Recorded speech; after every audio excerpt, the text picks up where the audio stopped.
Oh yeah, it is lit in the light cube here in Utsunomiya, Japan for UOQT number 2. We're halfway through the second and final day of pool play. Tomorrow we enter our elimination rounds, starting with the semifinals. The final 6 games will determine who the 4 teams will be moving on. Kyle Montgomery, aka The Voice, Boz Rosendahl, aka The Mountain. You can see women's pool B, which is being dominated by Canada right now. They are 2-0, but this group is far from decided. Again, several big games remaining. Canada will be lacing them up against Australia, Netherlands, and Kenya. This one could be interesting as well, as the Dutch and Kenya squad both look to improve to, well, Netherlands look to improve to 2-1. Kenya is 0-2, so Kenya's out of it. But the Netherlands here with a great opportunity here to put themselves in a place, Boz, to where they could be in the semifinals, all depending on what happens with Australia and Canada in the next game. It is a must-win game for the Netherlands as they want to keep things controlled on their end. They have to take care of this Team Kenya and tank some confidence after losing to Team Canada with a pretty wide margin, I have to say. The machine that is Canada ran over the Dutch ladies, and again, they want to get back to playing team-oriented basketball. They want to get added on the defensive end, and they want to play a system based approach on the offensive end. Yeah, was not pretty. Only managed 9 points against Canada, and what you hope if you're a Dutch fan is that the confidence isn't shaken, that they can shake that off and handle business against the Kenya team that truthfully is not to be overlooked. Despite coming in 0-2, they played Canada well, matched up with Australia to open the day, were competitive in that game. So not a team that you can just look past. Netherlands have to come out here and handle business, especially if they want to still have a shot at that Olympic ticket. Again, Netherlands missed out on that chance in Hong Kong at the first UOQT. What will they do with their second opportunity? Both teams are on the floor. Kenya with Medina Okot, Mercy Wanyama, Natalie Imwangale, and Victoria Reynolds. The Dutch with Jannes Boonstra, Lois Bentville, Norta Driesen, and Zoe Slaughter. Come on, Boz, get your words together. There you go. God. Must be that burger you had during that break. Hey, that burger hit the spot. It sure did. Man, yeah. So we hope y'all enjoyed the break. We certainly did. Got some food. Nice. Why are we eating burgers and fries in Japan? Because we've had a lot of gyoza and a lot of ramen. Yeah, I still have to get some takoyaki though. Yeah, I don't even know what takoyaki is. So takoyaki. Takoyaki. Yeah, we're gonna get that tomorrow. Trust me. All right. Unless you go to Mount Fiji in the morning. Oh my goodness. If you call it Mount Fiji again, I'm gonna punch you. It's Fuji. I apologize. Yep. Fuji. We keep hearing this from Bogdan. Thank you, Bogdan. I don't think he's the one we should go to for lessons. He can't even say my name right. It's been 10 years. Anyway, we got 6 games left in the pool phase. As Pool B, the ladies will get us started in the first couple of games, and then we'll turn it over to the men's at the end of the day. Mongolia and Egypt, Japan and France to close the day, but that pool is a mess so far. Oh man, we'll get to that, but that pool is all over the place. I like it like that. To me, Boz, it adds to the intrigue. You know, you always want to have some things to look forward to. You know, at the second session of the day, and we definitely do have that blockbuster coming up next between Australia and Canada. Netherlands are the favorites in this one for sure, but again, I don't think that they can sleepwalk through this contest against Kenya. This team has come to battle, and here we go. Second session underway. Pool B action. Okot, no good. We've seen Kenya run that play again and again to get Okot open underneath the basket. She hasn't been that successful today. I didn't know that. Not sharp in finishing. Bentville's got some yen, apparently. Banking account here in Japan. She gets the Netherlands on the board first. Norta Driesen, flick of the wrist. Nope. Bentville though. She will track down the rebound and get the Dutch reset. How will the Orange Lions fare? Lois Lane, long range. How you say money in Dutch? Geld. Oh my God. I need some help to say that. What do you say? G-E-L-D. Oh goodness, I won't even try. Geld. Oh. Anyway, I'll stay away from that one. Let's call it money. Hey, all right? we can add a language to broadcast now, though. Well, for you, not for me. 3-zip. Natalie. Oh, who touched that last? I believe Kenya actually touched that last, so it should be Netherlands' ball. Dreesen is going to get a breather. Boonstra will start the possession. Nice butterfly tattoo. Over to Bentonville, Lois Lane. Oh, misses the easy layup, but still a 3-zip lead for the Netherlands. Bullet pass broken up, Bentonville snuffed it out. Yeah, I think the Dutch know what's at stake here. They look sharp at the start of this game, especially Lois Bentonville with 2 shots knocked down already, and she's telling her teammates what to do on defense. Lois at 30. She's got so much 3x3 experience. It's ridiculous. 69 women's series games, 74 international caps. Yeah. So yeah, she's been around the game for a long, long time. I remember a long time her playing with her sister, Jill Bentonville. Jill used to play. I think she played with every single Kout sister. I can't even name all the Kout sisters because, no. Don't get me started. You talking about 2K and... yeah, so Karin Kout, Ilse Kout. Yep. Sonja Kout. Yep. And Fleur Kout. Oh, and Fleur, yeah. Yeah, see, that's 4. And I think she played with all 4 of them. Yeah, I've called many of their games. I just didn't want to mess up their names. I'll let you do it. I actually set you up. Thank you. Free throw's good. Kenya is trailing by 1. So he slocked her. Slaughter trying to get some space. No, ma'am. No, ma'am. Dreesen D'ing up on the baseline. Reynolds, where you going? Nowhere. Whoa. So Natalie misses. Got some activity underneath. Looks like Bentonville is fouled. It'll be Kenya's first. And a reminder, only 1 Olympic ticket is at stake for in each gender's competition. 4 countries have already qualified, 3 directly, and of course 1 via the first UOQT in Hong Kong. That would be the Azerbaijan women. Meantime, the direct qualifiers, USA women, France, and China.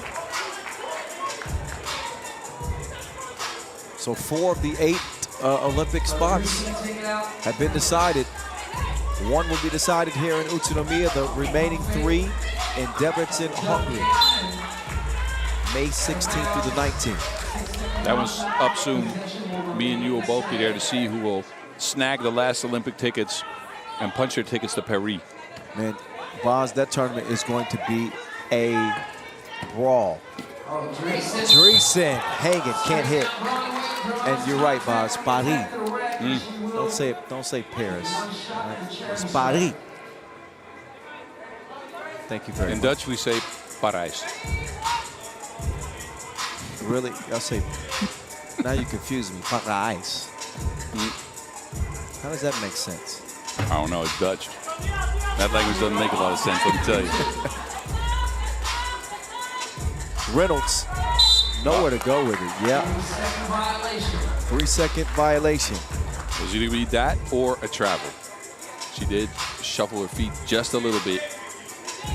But Kenya, again, they're getting to some of their actions, but they go into one-on-one sets, and I don't think that's where their strength is. Not against this field. Well, they could use something from Okok. She has been pretty quiet here, day 2.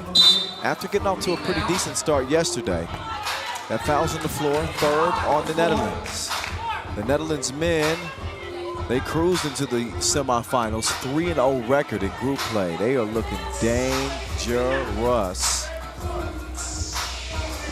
Netherlands women are going to have to fight their way in after losing again to Canada 9-22 to start the day.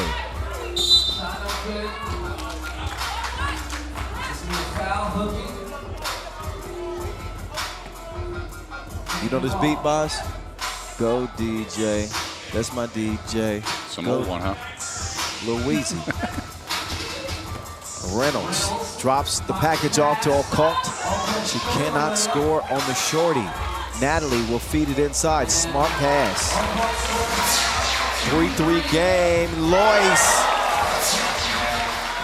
5-3. Lois has been hitting open shots to start this game. They need to go looking for her, as the Dutch need to put up as many points as possible. Yeah, that 9-point output against Canada, that was... Oh, Sartor. First two? Shoot. Yeah, first two. No, I knew she could shoot. I know she could shoot. Just trying to get comfortable with this team, right? It's been the challenge for her.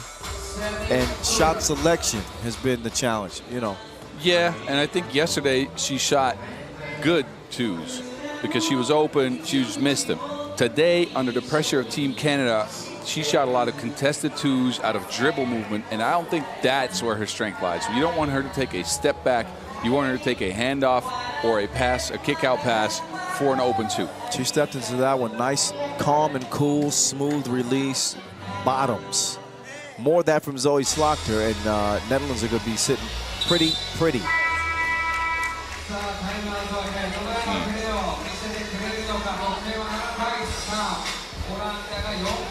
So Kenya, who won the Africa Cup 2023, a surprise winner for many. Some say the surprise of 2023. That's how they earned their spot here to this UOQT. Out of bounds, it'll go. Obviously, they will not be getting the Olympic ticket, coming in 0-2.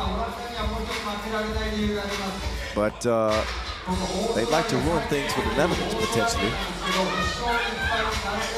I'm sure that make them happy. Oh, Benville shifted to another gear. Benville's balling. Yeah, she's got 6 out of 8 points for the Netherlands so far. Right back at you. Score from Natalie on the inside. Boonstra swings it up top. Lois Lane trying to feed it inside. Somebody hold on to the ball, please. Dreesen to Boonstra. And that is a whistle. That'll be number 3 on Kenya. Janice Boonstra with great position. She played hero day 1 for the Netherlands in that overtime victory over Australia.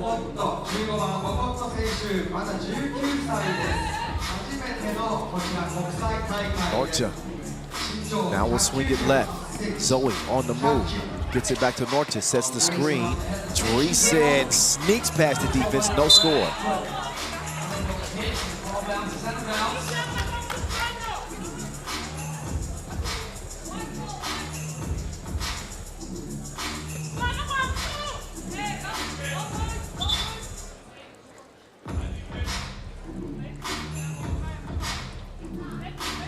Back to it. Oh, Zoe on the cut. Oh. She missed the button. I think that just comes down to thinking too much.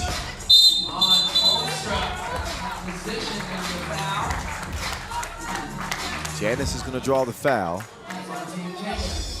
8-4, Netherlands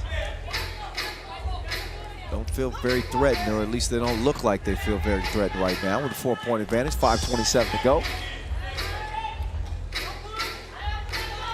No, but they do need to put up some more points, right? As we are approaching the halfway marker at 8 points, you want to get to 21 for sure.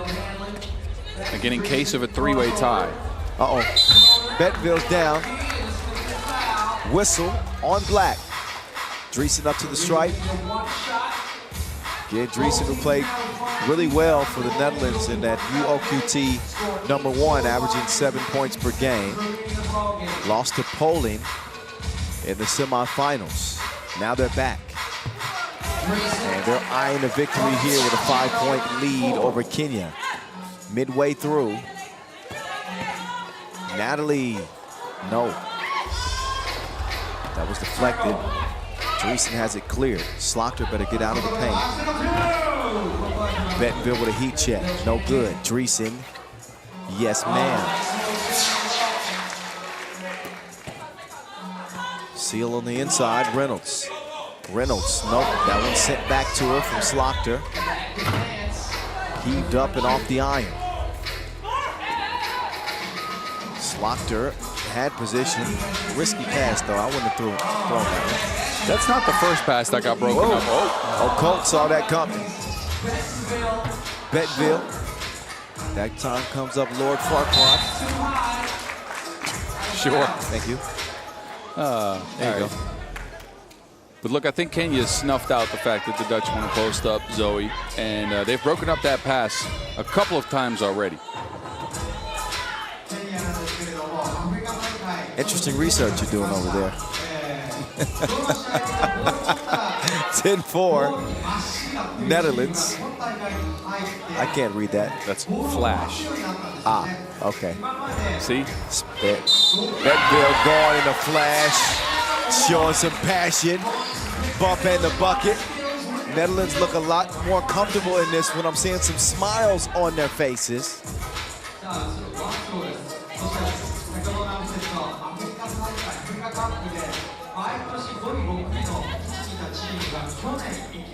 So Lois Lang to the rescue. Bentonville setting the tone for the Netherlands as they have a 7-point lead. Just over 4 minutes to go. Make that an 8-point lead. And Bentonville doing most of the damage. You know what I don't like that I can't say at the national competitions? I can't say Amster. Dang. You know what I'm saying? I see that. I know that's one of your favorite phrases. I could say Netherlands. But it doesn't have the same punch. You know what I mean? I get it. I get it. 12-8. Boonstrakalaka. 14-4. It is turned into a blowout. Occult will draw the foul and will shoot one, the 6th of the Netherlands. But now it's time for a break for everybody except me and Box. No, we never get breaks. Well, we get the session break. Yeah, true. All right. We also work harder than that, trying to scarf down some local food. Well, in this case, some hamburgers. I'm not sure if that's counted as local. It has some Kewpie mayonnaise on there, though. Listen, all the bosses that are hearing this right now, I'm not on Boz's side. I don't ever need any break. He's just a complainer. That's all he is. I guess so. I'm just joking. Eh? Look, I stand with Boz. More breaks, more food, more.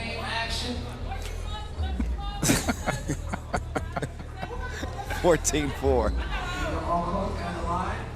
All cold. Waiting to shoot this free throw. Here it comes. There it went. There it goes. Off the iron. Uh-oh. That almost went our direction. Esteban wasn't ready to shoot. Esteban's got to be ready to shoot.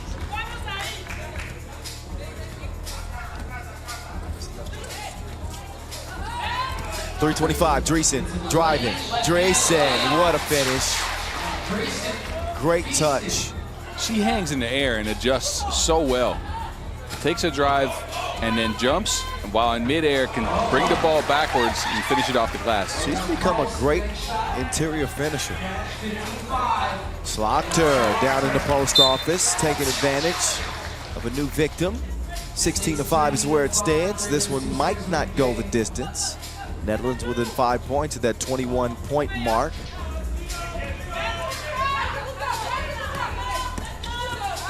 Occult from 15 feet. Too much sauce on that. Bentonville over to a wide open Dreesen. That is a 2-ball splash. Yeah, the Netherlands looking to end this game early again. Have to get to 21. Yep. Just to get some pressure out when it comes to at least a three-way tie, because that's still a possibility in the pool. rule change this year to where, you know, you see teams hunting for 22, but that has been changed. Significant change too. That's huge.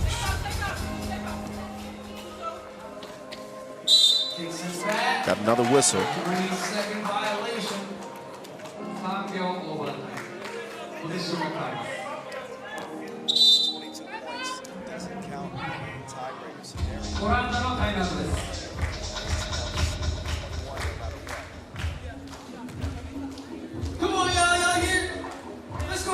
Here we are, inside the light cube. Do you know why they call this venue the light cube? No, please enlighten me. Oh, you're quick, aren't you? I don't know. That's why I asked you. No, I don't. Oh, anyway. I really don't. I really don't. Oh, I know why. Because we're next to the light rail. Ah, see? Okay.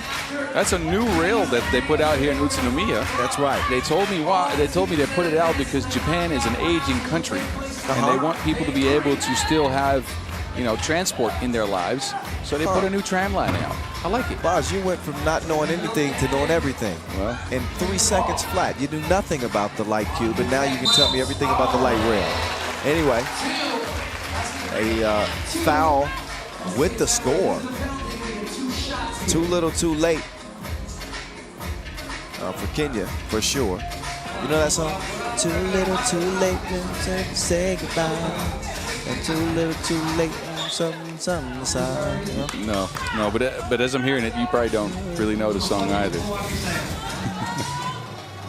That's not a lot of lines. You just said the first, and then you said something, something, something, something. I'm terrible. Yeah, me too. That's the last time you'll hear me sing, for sure. 18-7. I hope so. Dreesen ain't done yet. She does not get the layup converted. So we're under 2 minutes now. Offensive foul as Norcha hits the deck.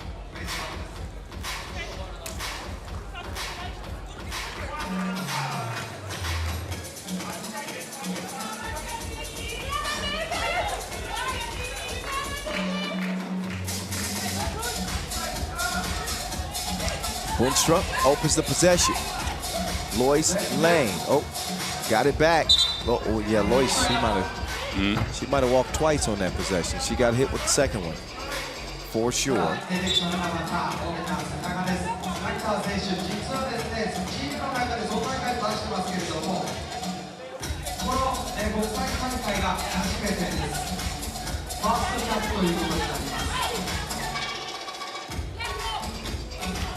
Here we go.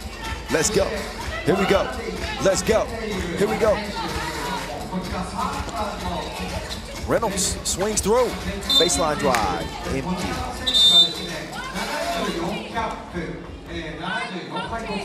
A warning for coaching from the bench. All right. That's a new one. That's a new one for me. I thought the coaching warning only came from staff off the court. Yeah, I thought so too. I thought you're supposed to coach as a teammate. Yeah. So maybe I can get some clarity on that. CC, help us out. You got the connection in this case. Of course I do. The best. But we'll see. You get back to me with the answer. I will. I think I will. Thank you. Buck 31. Score is the same. 18-7. It can change right here, right now, as Boonstra will extend it.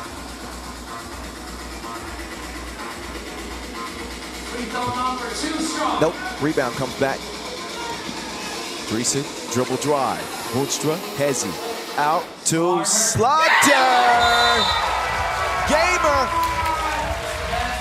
Zoe, that should give her some confidence. So Zoe Slaughter nails it. The final 2 nails in the coffin. Kenya's first and only opportunity at the Olympics comes to an end. An 0-3 record. Netherlands get back on track. 21-7. After falling to Canada, they're going to wrap up group play at 2-1. Now they're going to be watching the Australia Canada game very, very closely. That one coming up next, about 4 minutes away from check ball on that. There's the Slaughter's right there. Made it all the way out here. Made it all the way out here. Look at Pops, looking fresh. Those glasses are one of a kind. They have traveled, let me tell you. I've seen them in a couple of places already. It's fun. I've known them for years. Always good to see them on the road. And you get to see the highlights. More for the Netherlands than for Kenya, I can just say that. 21-7, runaway dub. Have the Netherlands done enough?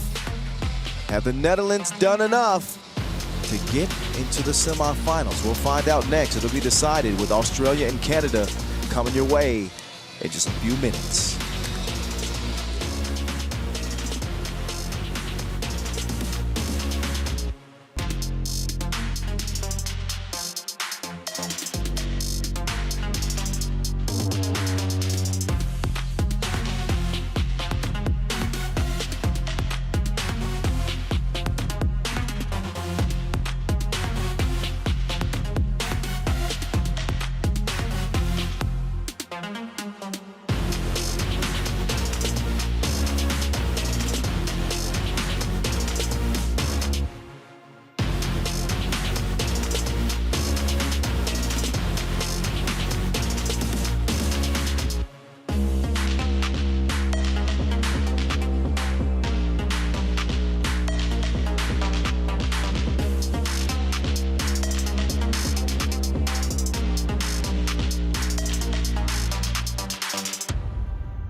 Well, here we go.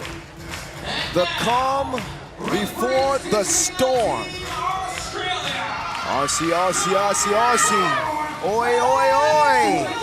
The Kangaroos against old Canada. This one decides the group. Pool B for the women. Final game comes down to this. Can Canada remain undefeated? Can Australia get a massive win that can potentially get them into the semifinals and force a three-way tiebreaker, in which point we would have to go to total points scored. I don't want to do the math yet. I want to see how this game starts to play out. But if it's close, we're going to have to break out the calculators. But it could be a three-way tie. If Australia gets a win, that would drop Canada to 2-1, improve them to 2-1. We know the Netherlands just finished up 2-1. All right, Kangaroos are out of the tunnel. On the floor, Alex Wilson, Adeline Maley, Lauren Mansfield, Marina Whittle. Canada, Casey Bosch, Catherine Blue, Michelle Blue, Paige Croson.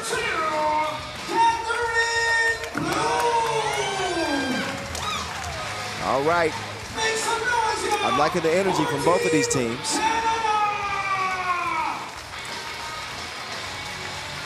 Paige Croson is a woman on fire. She's been shooting the nets off all tournament long. You wonder if the Australians will have a remedy for that.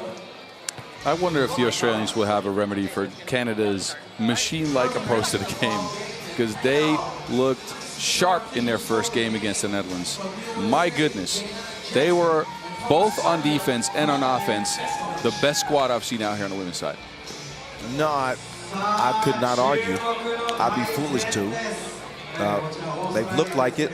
They are the favorite. They are the 1 seed, the 2 seed actually. So they played up to par for certain. Lauren Mansfield has stepped her game up with the Kangaroos, hit several big shots in their first contest of the day. That opening win over Kenya. Yeah, she came away with 7 points, 3 two-point shots made. And that is very important, as Australia was 5 of 11 from the 2-point arc. They needed that to keep their spacing and to be able to attack the basket. Paige Croson, 3 for 3 from 2 range to start the day, 8 points. I believe she came into the day with 10. With 10 points in their opener. 4 of 11 from 2 range. She's just shooting the lights out. What can you say? In the light box, too. In the light box. Man, you are quick, boss. Yeah, that's what you happens are when quick, sir. That's what happens when I eat a burger. He's re-energized. Hey, here we go. This is a big one. This is a big one. Anthony Maley. Down screen action for the Australians, getting a bucket on team basketball early. Love it. So Anthony Maley, drafted by the Chicago Sky in 2022. Also WNBL Most Valuable Player in 2022. That's Michelle Plouffe. Represented Canada in 5-on-5 on the national team at the 2012 Olympics. I believe that was London. So she's already an Olympian for 5-on-5. Trying to do the same for 3x3. And she will cash in at the charity stripe. Allie, ball fake. We got Alley Cat going up against Cat. That's a cat fight. Hey, we're just joking. Don't take offense to that. You know, we live in a very sensitive society. Man. Oh, you're right. Weird. I don't like it so much. 1-1. It's all love, all respect. Long hair, don't care. She couldn't get the layup to go. 1-zip. Ali trying to track it down. Couldn't quite do it. I believe that'll be out of bounds off of the Kangaroos. The women of the North.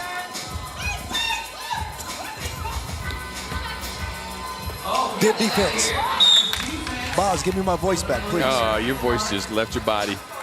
I'll take a. You take a sip of water and get some of that candy in you. Good defensive possession here, but that went out of bounds. So now Canada back in possession.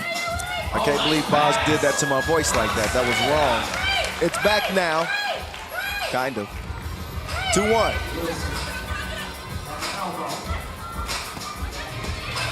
Marina Widow with some wiggle before the fadeaway. Nice bucket. 2-2. Blockbuster. Too easy for Michelle Plouffe. Wait a minute, maybe not so easy. Whittle gets called for the foul. The score is 2-2. In Australia now for 2-2 foul. So 2-2. Michelle to Cat. Sister. Did you ever see that show? Of course you did. Tia and Tamara, you don't know that? We didn't get that. You keep forgetting I lived in the Netherlands.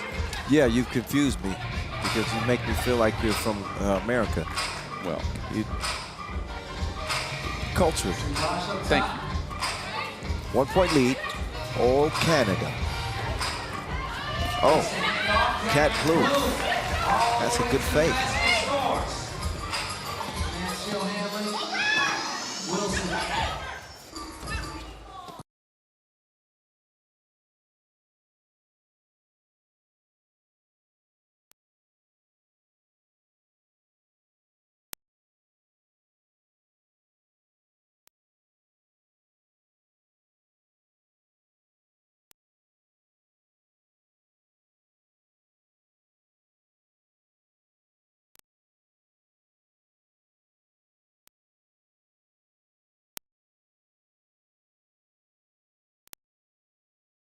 See what the Kangaroos are made of.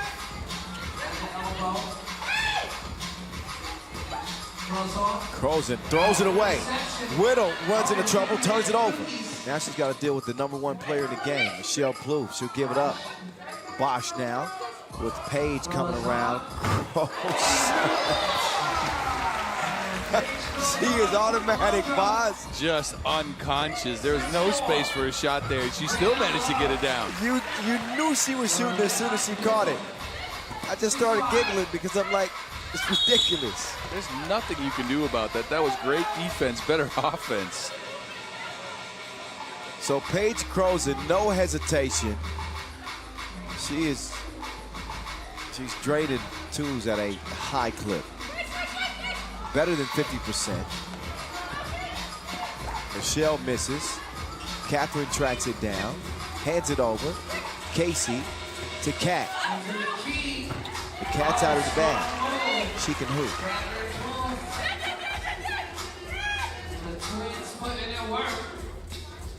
Whittle. Whittle. No, denied, but not cleanly. Foul is called. That'll put her on the line to shoot one. We got a media timeout. Here's another look at the Catherine Plouffe drive and score. Got ourselves a game. Canada eyeing a 3-0 record. A win for them would decide the group. It would lift the Netherlands into the semifinals. A win for Australia would change some things. Would force a three-way tie. A lot of action still left in this one, but again, the final bit of action from Women's Pool B. The rest of the day, we'll get Women's Pool A and Men's Pool B, with 4 games remaining on the schedule. Wow. Only 4 more games until the knockout rounds are set. Ooh, Boz. Oh. We put in some work, huh? Definitely have. Marina Whittle.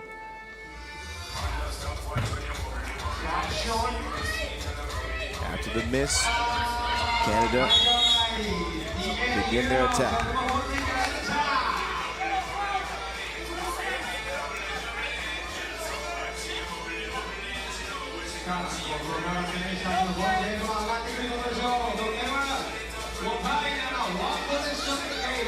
Another high post set for the ladies from Canada. Gets taken away though. Cat with the ball. Wilson drops it in from the deep end. 7-7. But Canada answers right away. Crozon with a good screen and slip. It's 8-7 now. Mansfield. Mansfield trying to work at some space. Oh. Mansfield drops one in from the deep end.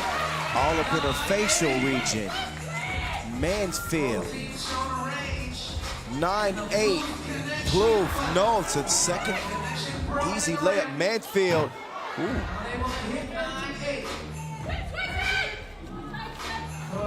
Rosen, not that time. She's fouled by Annalie Maley. So important to have difference makers. Maybe a player who isn't typically your top scorer to show up big in a contest like this. The biggest of contests when it comes to getting to the Olympics. I mean, I know the Olympics are the biggest contest of the year, but sure. This is the biggest test for, I think, Australia ever in 3x3, really. Even at the World Cup last year, taking that bronze medal, to go up against Canada here, fighting for their Olympic ticket lives. They trail by 1. Mansfield making the move. I like that matchup with Shi and Bosch. Annalie Maley.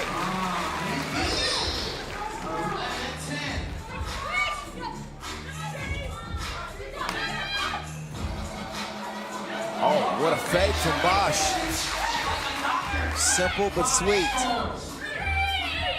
Oh, man, Bosch is, what was she yelling? I don't know. Was that a defensive tactic or? Maybe. Just communicating with her teammates, I don't know. Michelle Plouffe, not that time. Mansfield will get it cleared. We are deadlocked at 11 apiece. Oh, Whittle, no. Plouffe, 2-ball corner pocket, no. Annalie Maley, who's hit a couple of twos. Still trying to slip to the bucket. Active heads from Michelle Plouffe. She breaks it up.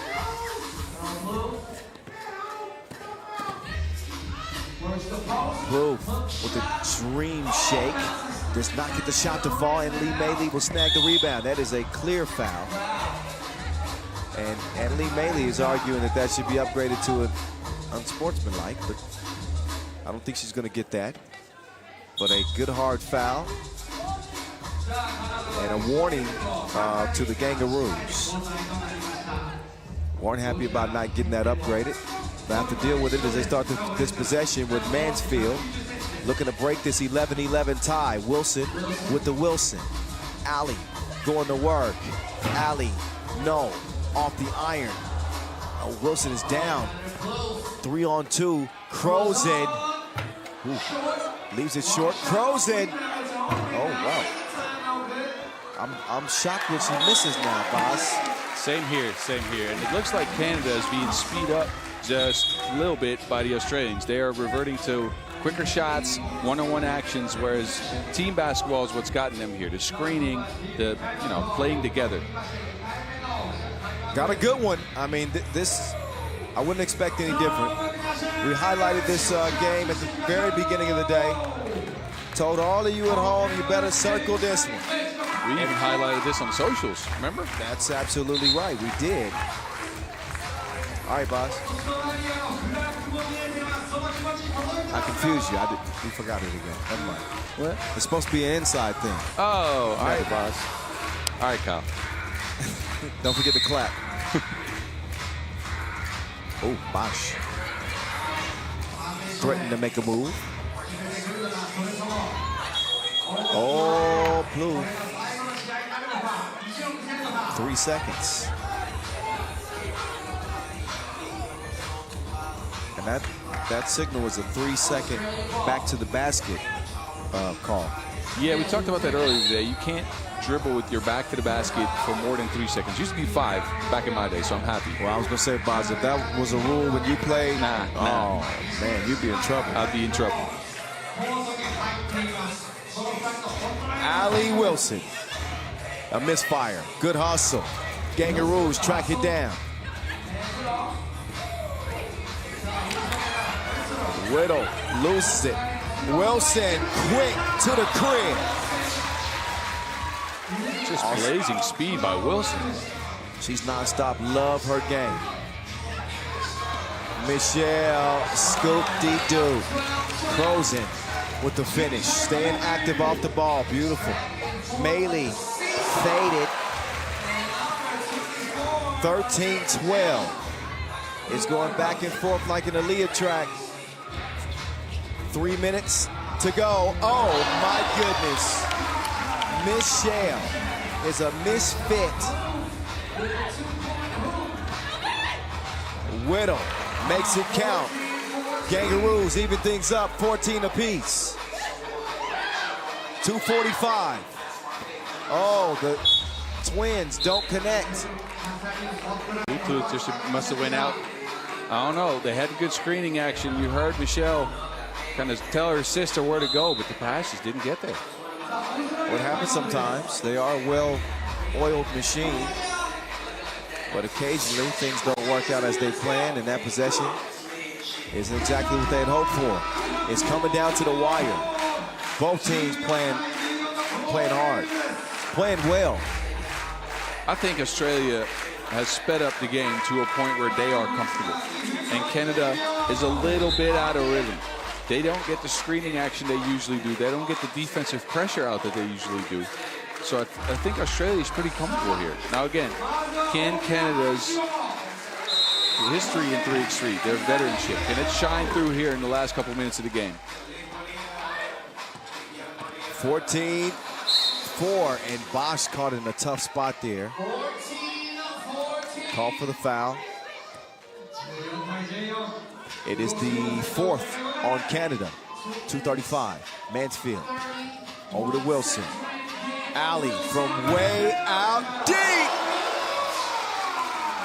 Shooter's touch gives Kangaroos a 16-14 lead. Make that 16-15. Cat Plouffe right back at you. Little pistol. Over to Annalie. No. Uh-oh. Uh-oh. Shooters shoot. And that is a blank.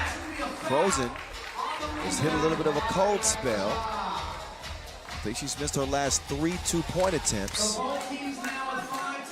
As Canada will pick up a 5th foul. Both teams with 5 fouls.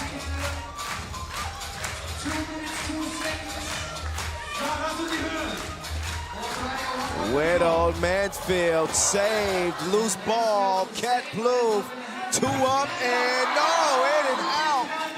Plouffe with it back, swiped away. It has not been Kat Plouf's game. She's missed a couple of easy shots underneath the basket and just saw this one go in and now gets stripped on the offensive rebound attempt.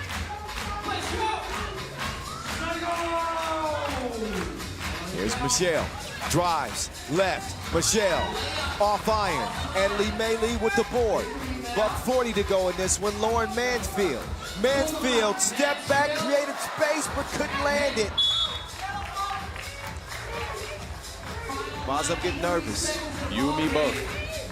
It's one of those games where neither team can fully grab hold of what's going on. Score for score. It's gonna tell you who shows up now has the best chance of maybe getting a ticket. Whittle while you work. 17-15. Ali getting in there. She's a scrapper. That's not an Aussie term. I just felt like I'd say that in an Aussie accent. That's okay. She's a scrapper. We'll just add that to the list of languages and accents that we've used so far. Oh, she sent her packing. Oh, maybe too much sauce on that. Now a foul. Kat Plouf. Whoa-oh. Whoa-oh. Oh, no. Whoa-oh. 17-15 Bahas. And free throw coming up from Marina Weddle.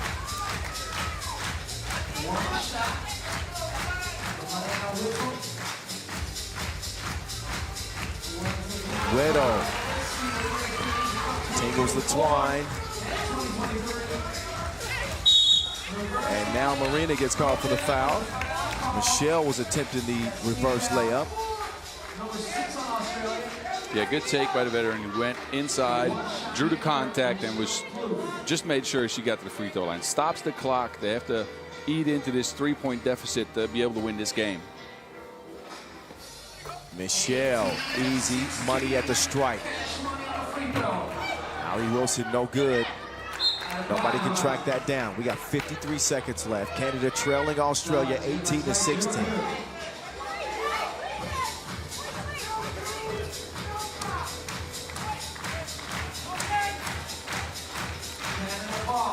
So right now the plan for the Australians is no twos, no fouls. They D up, they get a steal every possession. So important here down the stretch. How bad do the Kangaroos want a shot at the Olympics?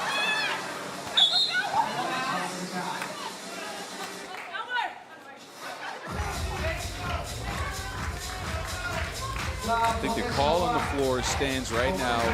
Australia ball after that shot. Okay. But it got challenged. And the referees have to be 100% sure to change the call. So video evidence has to be decisive. If not, they're not going to change it. Well, they'll get a chance to look at it. That's official Deanna Jackson. And we're at the scores table. She's got a few more angles at it. Possessions are at a premium. More now than ever. This decides the fate of so many teams. Canada, Australia, and the Netherlands. Their semifinal fate all rests in the last 35 seconds of this game. So the challenge is lost. Australia is going to retain possession here with a chance to build on their two-point lead. Oh, they throw it away. Miscommunication. Crozen. No good. Whoa. All right. So now the Kangaroos are going to try to get on the same page. Wilson, step back. Wilson, miss. Annalie Maley is tracking down every loose ball. What a hustle to get that offensive rebound, but why take a quick shot like that? At this stage in the game, you're up 2 points. You want to get a good possession instead of a one-dribble pull-up two. Well, I get it. I think you're right, but it worked out. It did work out. Now Annalie Maley is on the line with two massive free throws for the Kangaroos. She knocks down the first, extends the lead to 3. Coach Damon Lowry over there looking on. He told me that this would be his team's biggest test, and at the end of it, he would know what they were really made of. He's got to be feeling great about their chances. Game point, Kangaroos. Cat Blue chunks the deuce. No. And Lee Meili has it cleared. They're forced to foul. This game could end at the line. And Lee Meili at the strike. They could hand Canada their first loss, force a three-way tie, and we got to break out the calculators after that, Boz. Go ahead and get an early start. I think this one might be... This is Australia in. Over! Kangaroos set tripping out here in Japan. Massive win for the game. Throw your sets up. Kangaroos get it done over Canada. The group in a three-way tie. And once we work out the numbers, we can tell you exactly who will be moving on. But that is the final shot. And what a gutsy performance and win for Team Australia, AKA the Kangaroos. We'll find out soon whether or not they're playing on or not. That was a great game. But what a great game. What a performance. More than they gave me. Wow, Knocking off the top dogs. Like, we weren't ready yet, so that was like a good wake-up call. So I think Boz Rosendahl is standing by. He's already getting some pre-interview questions there with Marina Whittle. Whittle's a big deal. Let's get it over to Boz now and hear her thoughts. Marina, first of all, congratulations on a huge win over Team Canada. You guys looked incredible out there. What'd you do to get this win? We just worked hard. We got back to what we do best, which is play together, move the basketball, and just high-energy basketball. We knew that first game against the Netherlands, they're a great team, but that's not how we want to play basketball. So today's been a really good reset day for us, and I'm really proud of how we came out. That was massive. Now you guys make it out to the knockout rounds. You got any words for your people back home to support you guys? Thank you so much, everyone that's watching back home. We need you, we love you, and we just hope we're making you proud. Go Australia, go gang, gang!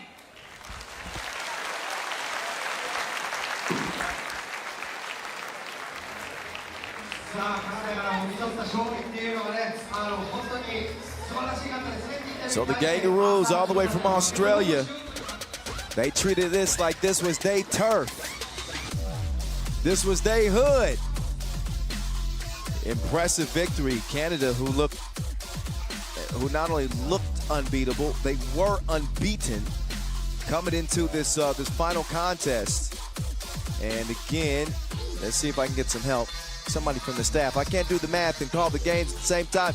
I need to know who's in and who's out. Help me. Help me, please. We'll figure it out in a moment. Give me a couple of minutes as we work out the tiebreaker scenario. And we'll let you know how Pool B wrapped up for the women.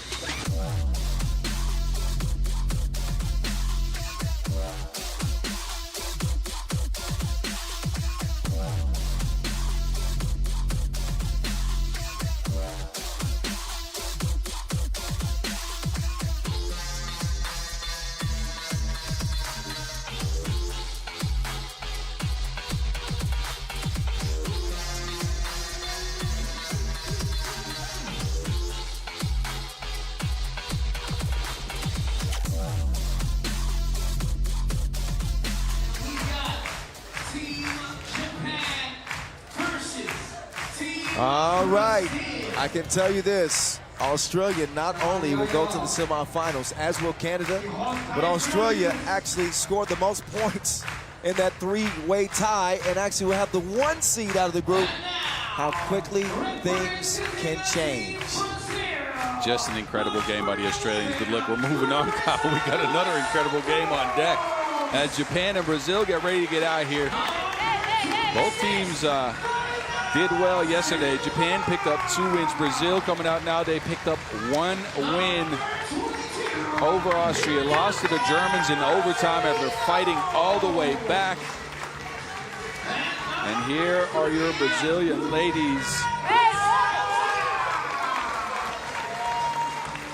And they need to pick up a win to stay in the tournament. Give it up for Team Brazil. Clarissa dos Santos, Taina Silva, Victoria Marcelino, and Luana dos Sousa. Nice job there, Boz. Nice job. Thank you, Bob. They are 1-1. As is Brazil. They lost to Germany in overtime. Bounced back with a 21-11 win over Austria. As we get our first look at them today. This Japanese team is probably the shock of the tournament so far. They are 2-0. They picked up an incredible 13-12 win over Germany, playing without their best player, Utsunomiya, who went down with a knee injury yesterday and will not play for the remainder of this competition. Yet, here Japan is. 2-0, beating Austria, beating Germany. I don't think they made a two-point shot yesterday either, Boz, which makes it even more incredible. Yes, just an incredible day one for them. A kind of a Pyrrhic victory. You know what that means? That's new to me, a Pyrrhic. I like that word, though. A Pyrrhic victory, which means they won the battle, but they may have lost the war by losing Utsunomiya. Yeah. I like that. We're not sure about that because, again, they showed incredible heart yesterday playing and winning with 3 players over Germany. But, look, you need Utsunomiya if you want to punch the ticket. How can you hope to continue to win? It took everything that Japan had to get that win against Germany. And with no sub, we saw how exhausted they were. Even a game like this against Brazil, who are no slouches.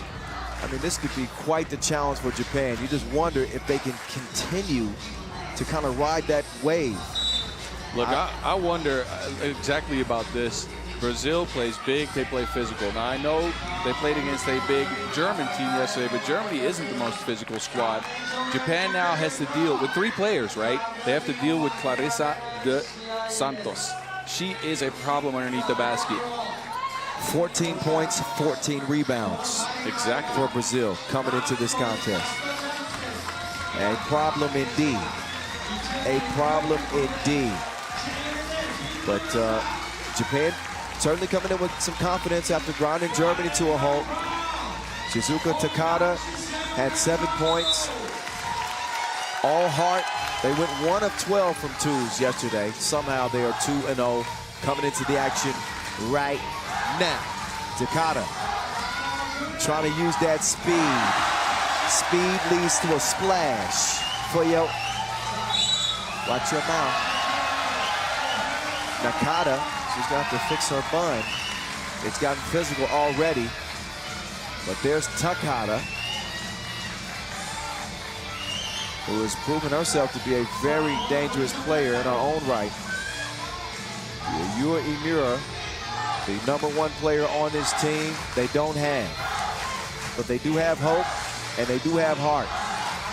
Got a little bit of speed, too. Nakata drops it off. Takada. Loose ball. Goes to the Brazilians. Daina, who had 8 points yesterday. Dos Santos, no. 2 on the way. Back iron. Rebound to the gals in green. Brazil. Luana, up fake. Drives past the defense, deflected. Dos Santos, no man. Japan with the quick clear. Crisp ball movement. They're gonna let Takada start to operate. She will slice and dice you like Boz's new knife. What is it? Yuto. Yeah, it is. Yuto. Look, you can already tell Japan is trying to make this into a race. Whoa.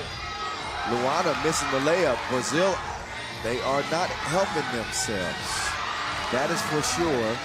That one missed and out of bounds it'll go. 1.5 minutes in, and Japan, they lead it 2-0. Yeah, and the pace of the game is clearly in their favor. They want to make this a high-speed game. A lot of one-on-ones and drives by Takada.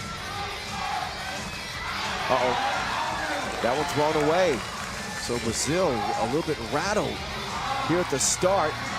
Layup attempt is no good. Dos Santos. Does she didn't have that cleared?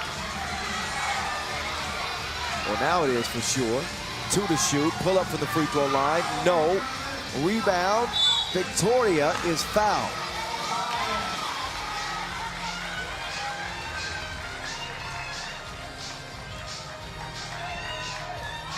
You know the song?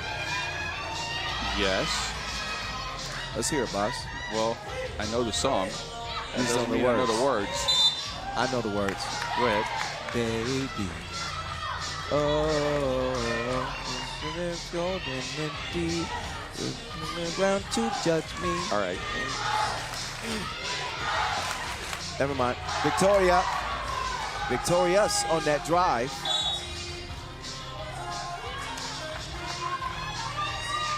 So Brazil do get on the board. Took them 2 minutes to do it, but here they are. 2-1 start.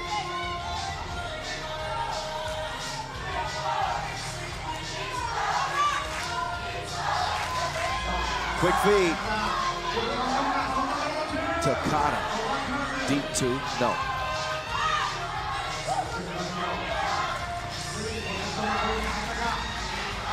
Luana feeds it. Broken up. Takata. So the speed is working out for defense too. She's got a need for speed. In a rush to the cup, Takata goes. Wow. Tokyo drifting to the cup, and just an incredible display by Takata. First getting that steal too. Look how fast she is. It's like she's in somebody's draft. You know anything about racing? She's drafting. Yeah. 3-1. Oh, Victoria. Oh, quick step right there for her too. Wait a minute. She's got Brazil's first 2 buckets. Wait a minute, there's a travel though. Takata moving too fast for her own good.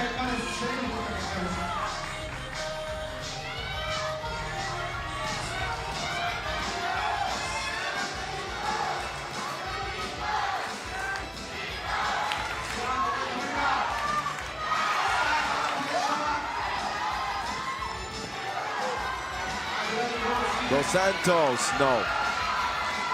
Victoria, yes. So Victoria is doing all of the damage for the Brazilians here in the early goings. Nakata getting in on the action for the Japanese. And then gets called for the foul. Trying to sneak away with the steal, yeah. Yeah, Nakata's everywhere, man. She's such a hustler. Now she's starting to show out in the offensive end as well.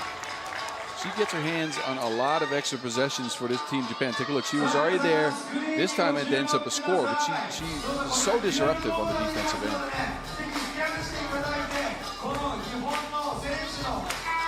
So here we are, heading down the final stretch of day 2, the last day of pool play.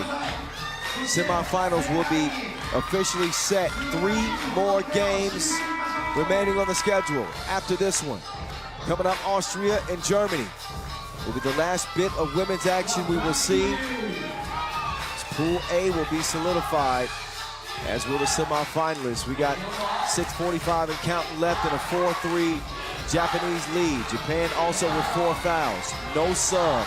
Luana, mid-range. No. Foul on the inside, however. Patience on that play by Brazil is great. They had 2 handoffs and 2 screens in 1 possession. That's a lot.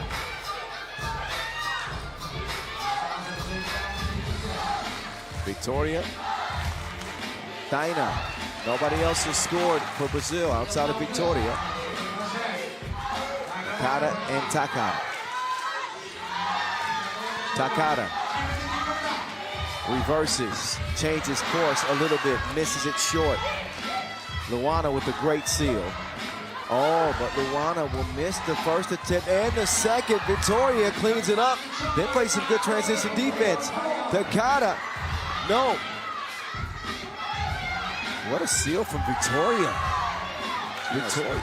She must have looked at Ferros on the Brazilian men's side as Takata splashes from the Pacific Ocean. 2-ball corner pocket. Luana, whoa, that was a beautiful find. I'm not sure Victoria was even ready for that. The ball just showed up and teleported.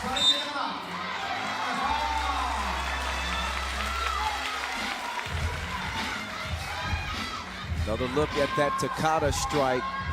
Two-handed release. Is that a left stroke or a right stroke? A double-handed. It's a double-handed. That's ambidextrous for you. That's it. Oh, loose ball. And it's going to be tied up. Jump ball. Brazil will have it.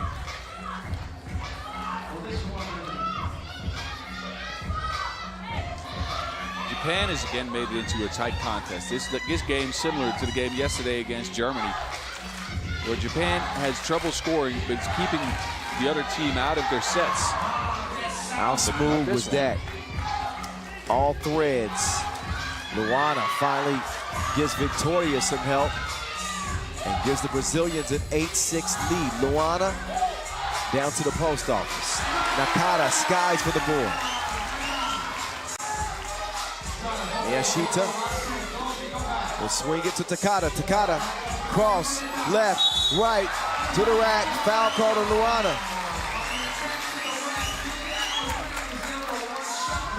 Speedy Gonzalez is jealous of Takada's speed. Incredible. I got to come up with a nice nickname for her. And I hate to harp on the Yua Imura injury, but that combined speed between those two, boss, just, you don't see it very often. Takada makes it 8-7. Now this is where she can't do a whole lot. In the post defense, Dinah can't track it down. It'll be Japan ball. Hustling in the post too. At her size, she is, we've talked about this before, slightly challenged on the vertical end when it comes to playing against this huge team Brazil. Scraps and fights and actually gets the possession out of it.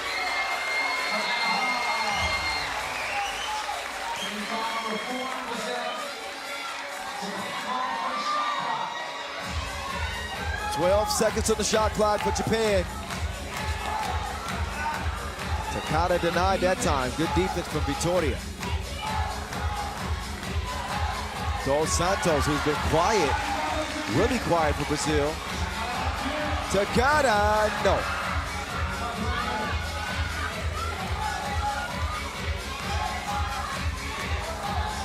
Dos Santos, no. What a hustle from Victoria. Plays like that make differences in games, I'm telling you. Victoria off the iron. Brazil still with a 1-point advantage. Takada, don't you turn your back on me. She misses it short anyway. Out to Thina. Victoria with position. Bad pass, though. And Victoria saying, throw that up higher. We got a bucket. Right, what we got right now is a media timeout. Yeah, Japan sped up the game early, but it feels like Brazil is starting to gain control of the pace of the game. Japan not getting to their spots when it comes to scoring options. No twos are falling. They're not even setting screens anymore. It's just Takada going at the basket, and that's not enough. They need to get some team play going. Miyashita has been very quiet. She was really good yesterday in their win over Germany. We need some more out of her. Well, we got a game. We got a game. Right now, it is Brazil slightly in the lead.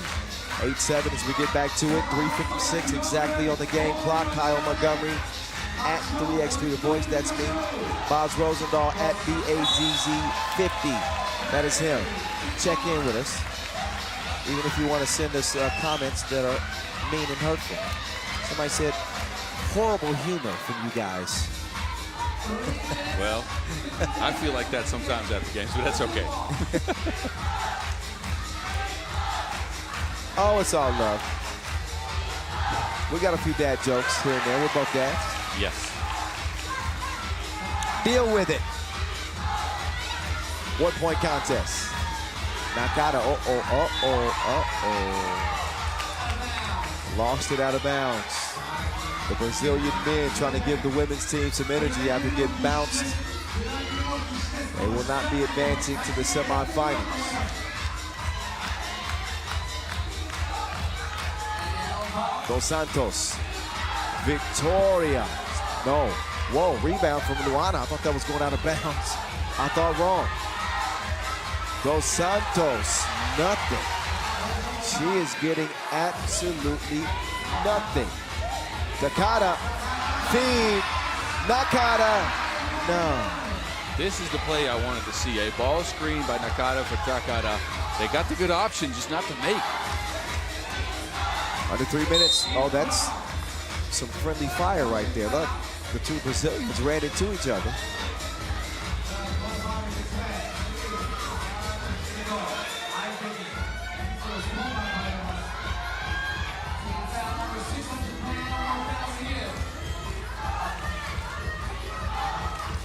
Luana.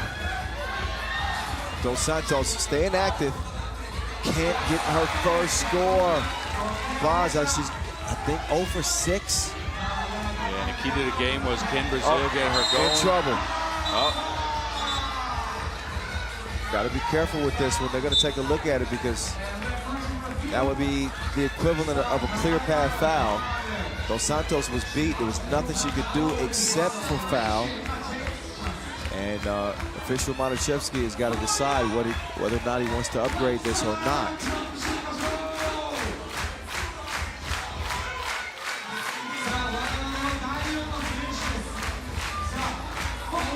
Shout out to DJ Lass, providing the soundtrack to this UOQT here in Utsunomiya. MCU, MC Noah Lazarus, keeping things hype. Of course, you're gonna keep things hype with a nickname, 3x3 the hype. Yeah. Oh, unsportsmanlike, it's upgraded. Yep, not surprised to see it. So that means Takada will shoot a couple of free throws here. And could put Japan in front.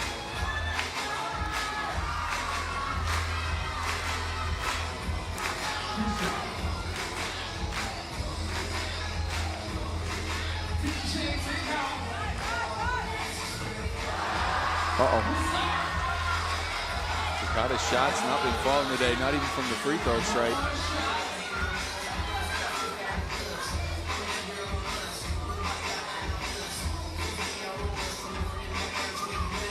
Takada again. That one does find its way in. 8-8, 237. Dinah with the dribble drive. Gets it back. Dinah will make it count that time. So the tie, not for long. Miyashita Shi. Gotta have those if you're Japan. The margin of error is so slim with 3 players. Luana. No. Miyashita with the up fake. Didn't know what she wanted to do with it there. 6 seconds, that's plenty of time for Takada to get a shot up. Rainbow attempt is no good. Dinah wants to feed it to Victoria. Nice off the ball movement. Dinah, can she make it count? No. Foul on. I think Japan. I think that'll be the 7th on Japan. That's going to be 2 easy free throws. And a chance at a big lead for Brazil in a low-scoring game. The last time you called free throws easy, we saw a miss. I apologize to the nation of Brazil. Layups are easy. Free throws are not. All right, right. Pressure free throws aren't easy for sure.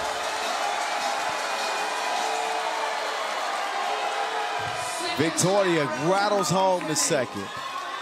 But 46 and counting. Takada with a stop and go.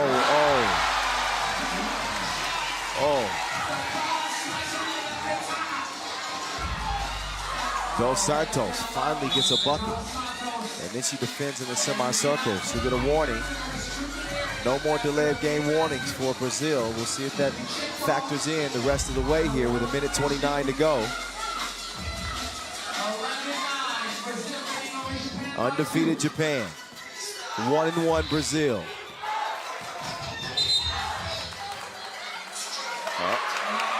Offensive foul called on Japan. Yeah. Apparently Nakata got her. She grabbed onto the arm of the Brazilian player, trying to get any advantage she could. Referee Monica was right on top of that, though. Luana turns the corner, nice feed. Dos Santos gets it back. Dos Santos puts it up. Luana, offensive rebounds have been huge for Brazil in this one. Dos Santos, give me that and you take this. 12-9, Brazil. Takada, she gonna need a speeding violation. Too fast. Dinah, looked good, was not good. Out of bounds it'll go, 2-point lead, Brazil.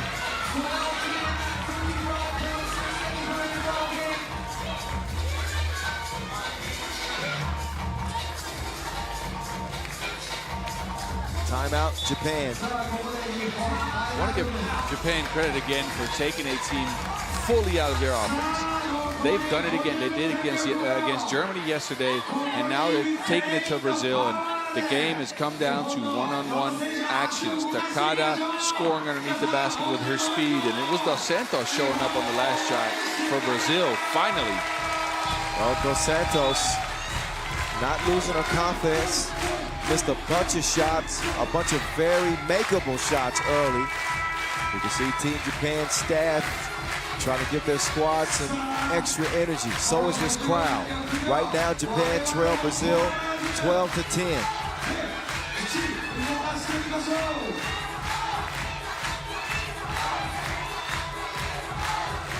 Here comes Luana.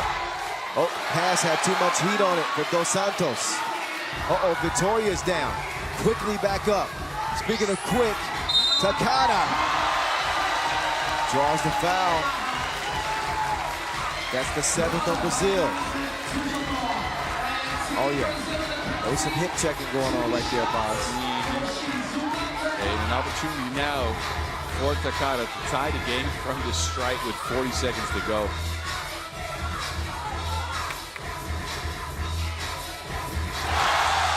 Takada good. Much to the delight of this crowd. Over 1,000 in here. Inside the light cube.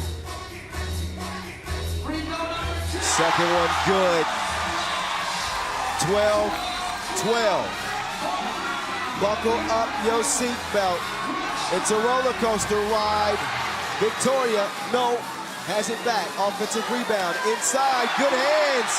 That one broken up. Takada to Miyashita. Here comes Takada. Takada, hotter than lava. No, she ain't.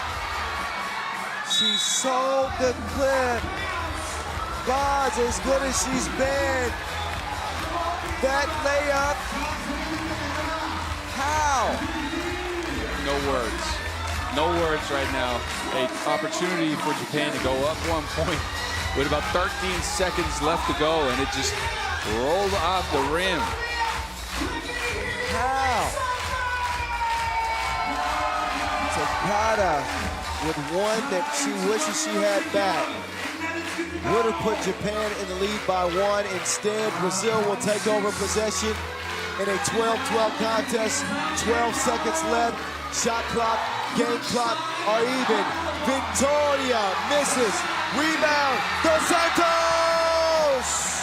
Brazil in front. Japan, one last chance. It won't go. Brazil, 13. Japan, 12. What a win.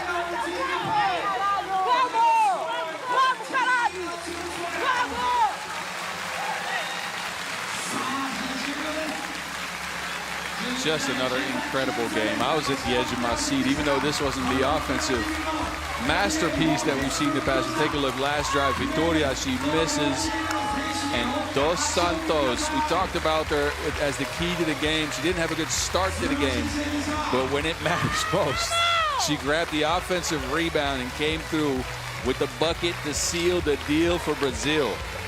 Incredible. Now we have to take out really have to take out our calculators. Well, this pool is a mess. We might. Germany and Austria are up next. So that game will be obviously deciding. With Germany coming in with a 1-1 record. They did beat Brazil. I believe Austria is 0-2. Yeah. I'll have to check on that. Yeah, they're 0-2. They're out of contention. Germany could tie things with a win. And then it'd be a three-way tiebreak.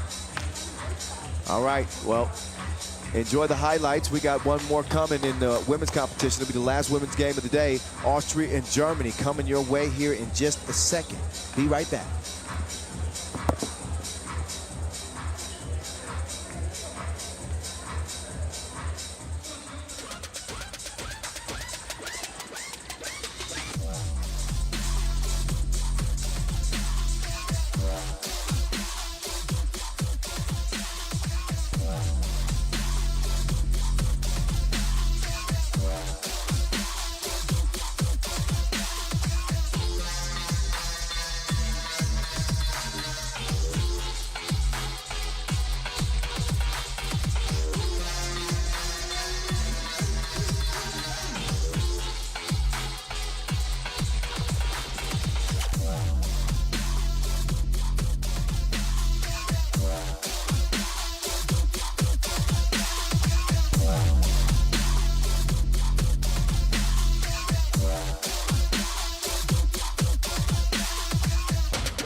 All right. The next game in women's Pool A will decide things. It is Austria and Germany in a battle of borders out here in Utsunomiya, Japan. Team Austria will come out first. They started their day yesterday with a loss to Japan, and a loss to Brazil followed. So they are 0-2, and they are out of contention after that last match of Japan versus Brazil. So they will just be here playing for honor. Here are your four Austrian ladies: Inga Orekova, Rebecca Kalaidjev, Anja Fuchs-Robertin, and Alexia Alesh. And these four ladies so far have not fared too well. Again, 2 losses, scored on average 13.5 points per game. They've taken a lot of shots from beyond the 2-point arc, have not knocked a lot of them down, and they are going to have to contend with a team Germany that has to have this win. These are your German ladies. Lost a shocker, just a shocker yesterday to Japan, 13-12, and went to overtime against Brazil. So not the strongest tournament so far for the German ladies, but we know they can do a lot better. Svenja Bronkhorst, Sonja Greinacher, Marie Reichert, and Luana Rodefeld. And again, they have to have this game. They're 2-1. There's 2 teams in the pool standing at 2-2 as we speak. They want to force a 3-way tie, and they want to try to get at least to a certain amount of points. We'll bring out the calculators in a little bit here. We're not going to do that to y'all at the start, but we'll set the bar for these ladies first. Look, these countries, they know each other well. They border each other. They've played each other in the past. Let's see how they fare today. All right, throw your threes up. Ajib Chajadine out of France. Marcos Michalides out of Switzerland. We got a real battle of the borders. We got Switzerland, Austria, Germany, and France representing on the court. All right. An astute observation, my partner. Yes. In crime. You know, Baz, I'll be honest. I don't know which Germany team we're going to see. That loss to Japan yesterday was absolutely shocking. It took them overtime to beat Brazil. So they come in, you know, 1-1. Austria come in 0-2. They lost to Japan, lost to Brazil. They won't have an opportunity to play for the Olympic ticket this time around, but they could help decide the group, obviously, because they can completely knock Germany out of the race, and then your two are already decided. It's the teams we just saw play in Japan and Brazil. Yeah, and look, Germany have to get to 18 points in a win to be able to beat Japan in the pool. Okay. If in a three-way tie, they have 17 points to tie Japan. They have to get to 18 to get above them. How about Brazil? And Brazil, they have to get to, let's see here. Let's see, Brazil's got... Oh, 22, they can't make that.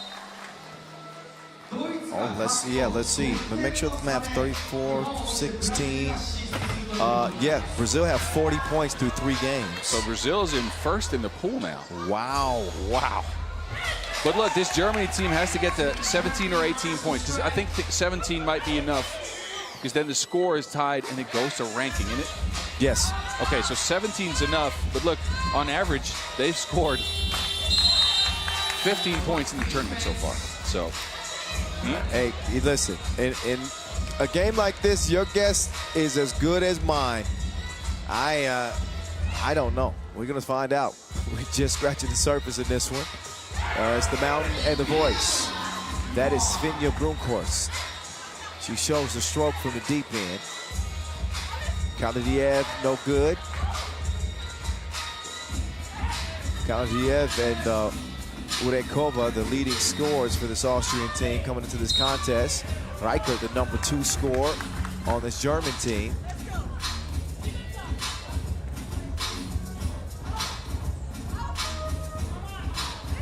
Sonny G, the former world number 1, looking to distribute. Finds Reichert, but Marie is unable to get the score on the inside. It's knocked out of bounds with 7 seconds left on the shot clock. Luana Rodefeld will open the possession for the Germans. Nice passing, leads to a Sonny G crib. 4-zip Germany right out of the gates. But Germany and Austria are friendly, right? yeah. Like they're friendly neighbors, like say Latvia and Lithuania, right?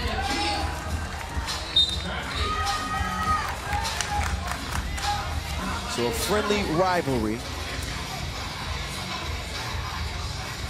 Have had some big events in Austria the past several years. Europe Cup, World Cup, Olympic qualifying tournament. We were in Graz, we were in Vienna. You're going back to Vienna too. Yes, I am. Because I think the Europe Cup this year is there as well. Yes, I can't wait. Brunkhorst down to Marie Reichert. The right decision to find her. Using that length on the inside. 5-point lead for the Germans. Urekova with the moves. Fade away. Wow. That was sweet, wasn't it? Yeah, quick move by Urekova, fading away. Herky-jerky. It was a side fade. Oberfeld to Brunkhorst. Brunkhorst will use the screen.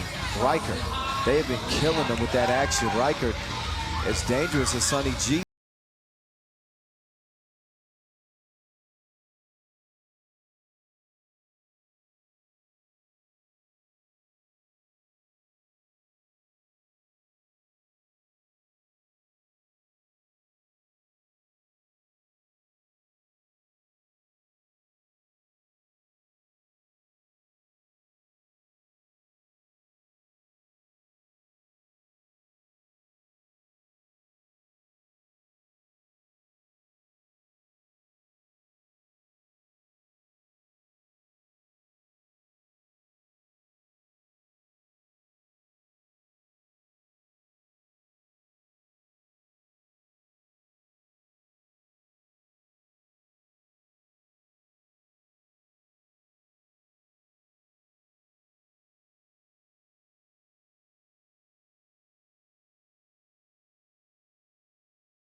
Big thank you to our official timekeeper, Maurice Lacroix. And our ball and apparel sponsor, Wilson. Our suppliers as well, Skelda Sports, in Lyon, and Baudet. It's going down. Utsunomiya, Japan. We are in the land of the rising sun. Who's going to rise to the occasion? Becca Kalidiev. Austria still down 8-3. Getting pesky with Greiner.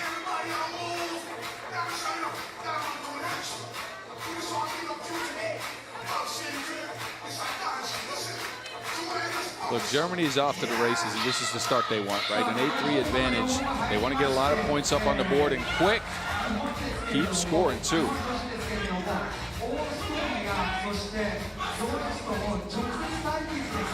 Kalidiev. Oh, whips it out. Not on the same page there with Fuchs Robertson.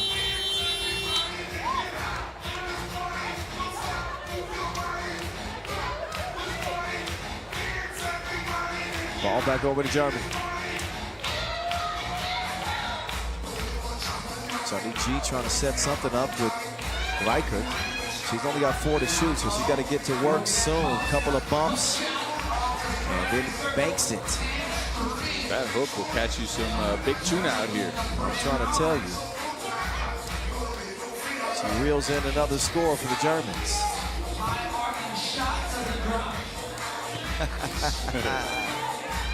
Yeah, good.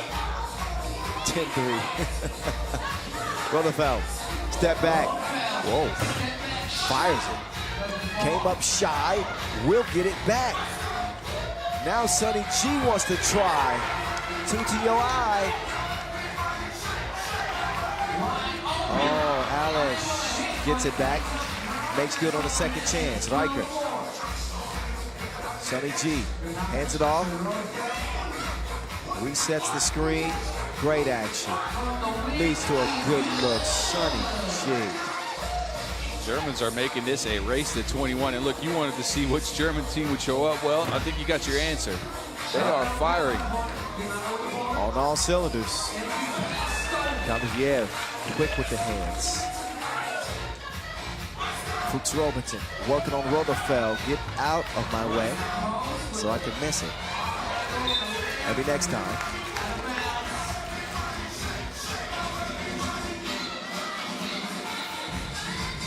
But yeah, Germany have found their identity again. Obviously the stakes high on this final day of group play. Brunkhorst, cross-court pass, Rutherfeld, interior to Sunny G. There's a foul on, oh, wait a minute, no foul. 3 in the key instead. Yeah, I think Rutherfeld should have shot that. She was open enough, and she put Sunny G in a position where she was in the paint for too long. Yep. Fuchs Robertson misdribbles it just a bit. Nice feed. Can Alish finish it off? Oh, not with Greiner on her like that. That's certainly a foul. In the process of the shot, 4:30 to play. Germany with a 10-point lead. Not looking to look back. They need 3 more points that could secure their spot in the semifinals, improving them to a 2-1 pool play record if they can hold on. Missed free throw doesn't help Austria at all. Brunkhorst wants some help. Marie comes to set the screen. Brunkhorst. Oh, pass just a little bit out of reach. Sunny G will check out. Rutherfeld will check in.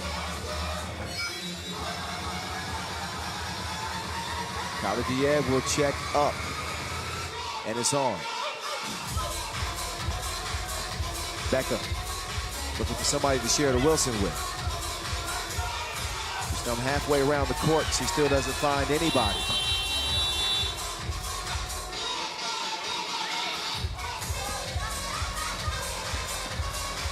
Reichert, easy money. The pick and roll game for the Germans has been good, like German engineering. German engineering is great. Yes, I've had a couple of German vehicles let me tell you.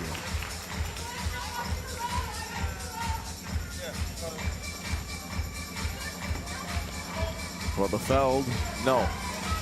They also make there's a watch company from Germany that make an excellent watch. It's Alang Song. I'm saying it wrong, but Alang Song. Okay. I wouldn't know anything about them.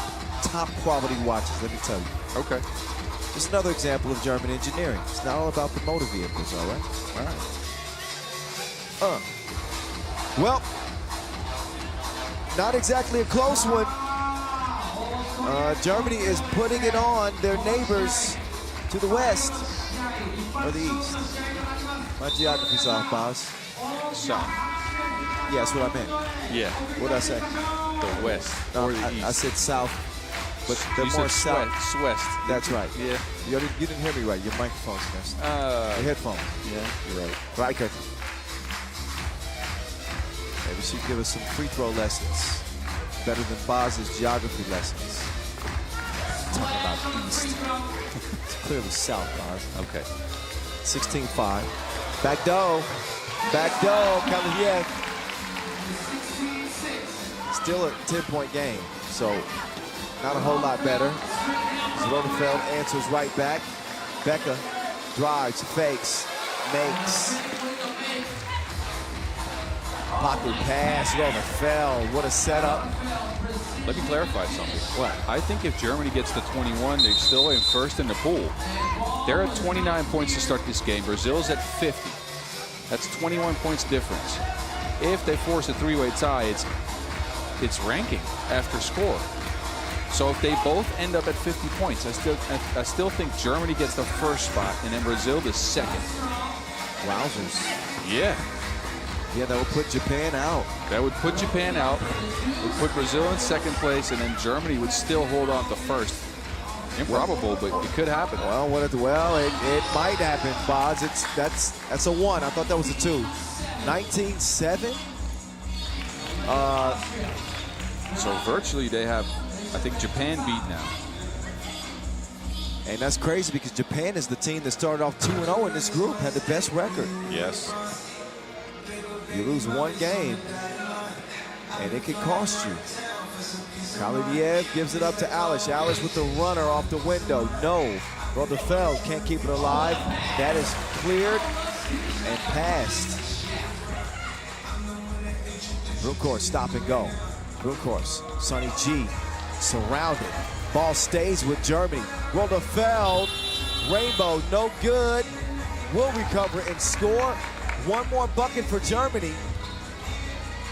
Kaliev, no. Alish, big rebound. Strong rebound, I should say. This game is pretty much a done deal. Sonny G has it. Will be the last possession for Germany. Rotherfeld from the elbow. Why not? All net, all wet. 21-19. Germany into the semifinals. It'll be them and Brazil. 21-9 rather. Correction. The fact of the matter is they have earned their way into the semifinals. Brazil also will be playing on day 3, and Japan are the odd team out. Did not score enough points. They finished with 46, and that, again, not enough. 21-9. Germany engineered themselves a big win, a must-win situation, as they will be playing again on day 3. Gunning for that Olympic ticket. Let's get it courtside. Boz Rosendahl standing by with Svenja Brunkhorst. Boz, it's on you.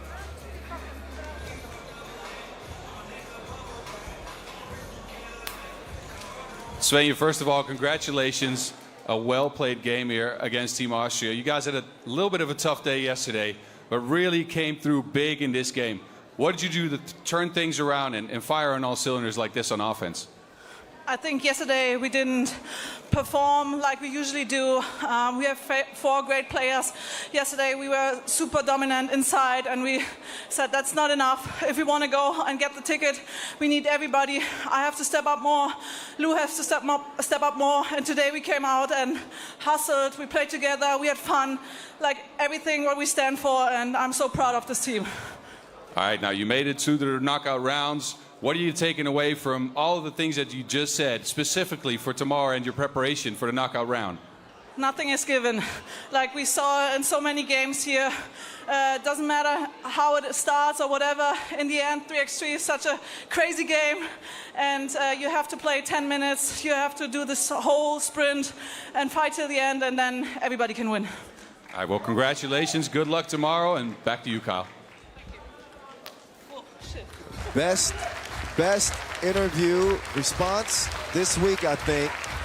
And it's a lesson to be learned. Nothing is given in 3x3. Everything is earned. You gotta sprint the entire 10 minutes, and I think Germany has learned their lesson. They didn't quite play that way on day one, let their foot off the gas, and it ended up putting them in a tough spot. They dig themselves out of that hole, and they handle their business like a full body massage over Austria to land their spot in the semi-final. That's it for the women's competition. We got a couple of games left in the men's Pool B side of things. We'll start at 8:10, and to get you started with Mongolia and Egypt, that'll be followed by Japan and France. Stick and stay. 3x3 is coming your way just in a few minutes.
All right, turning things back over to the men.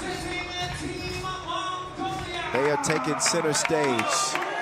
Mongolia and Egypt. How about Mongolia with that 21-17 win over France?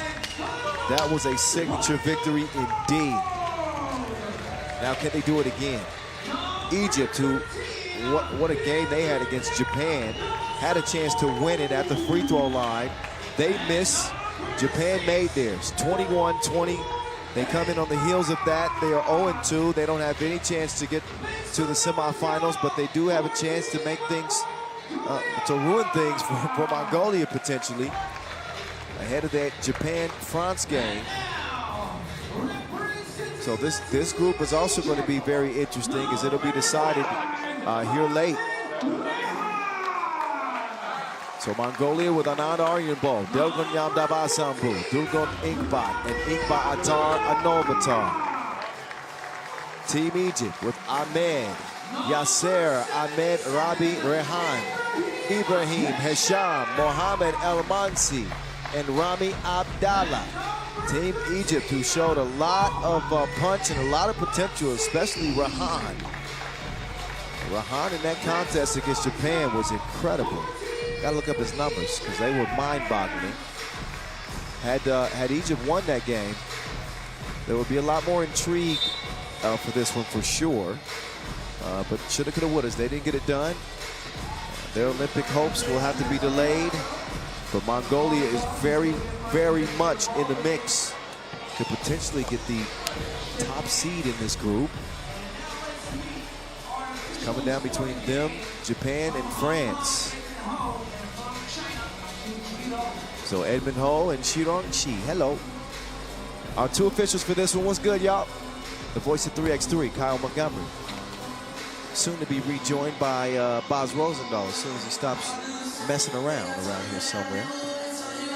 Anyway, you dealt with me for 8 years by myself. Deal with it for another 3 minutes. Should be an intriguing matchup, though, as Egypt are a pretty versatile squad. Mongolia do have the length to defend them. You know, on the dribble drive, of course, the strength on the side, on the inside, speaks for itself with the bull. A Novatar, also an excellent interior defender. They'll be doing battle with Rami Abdallah and company, as the Mongolians look to finish up group play with a 2-1 record and ride that wave of that 4-point win over France.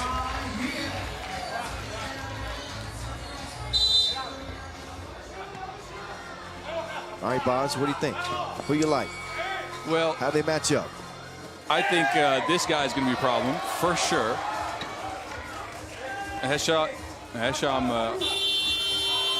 could also be a problem for the Mongolians, because look, I think when it comes to individual defense, Mongolia has one great option, one good option, and on the outside a couple of options that are, I mean, good enough. I mean, they know how to play defense, but look, they have a stopper in Dugan.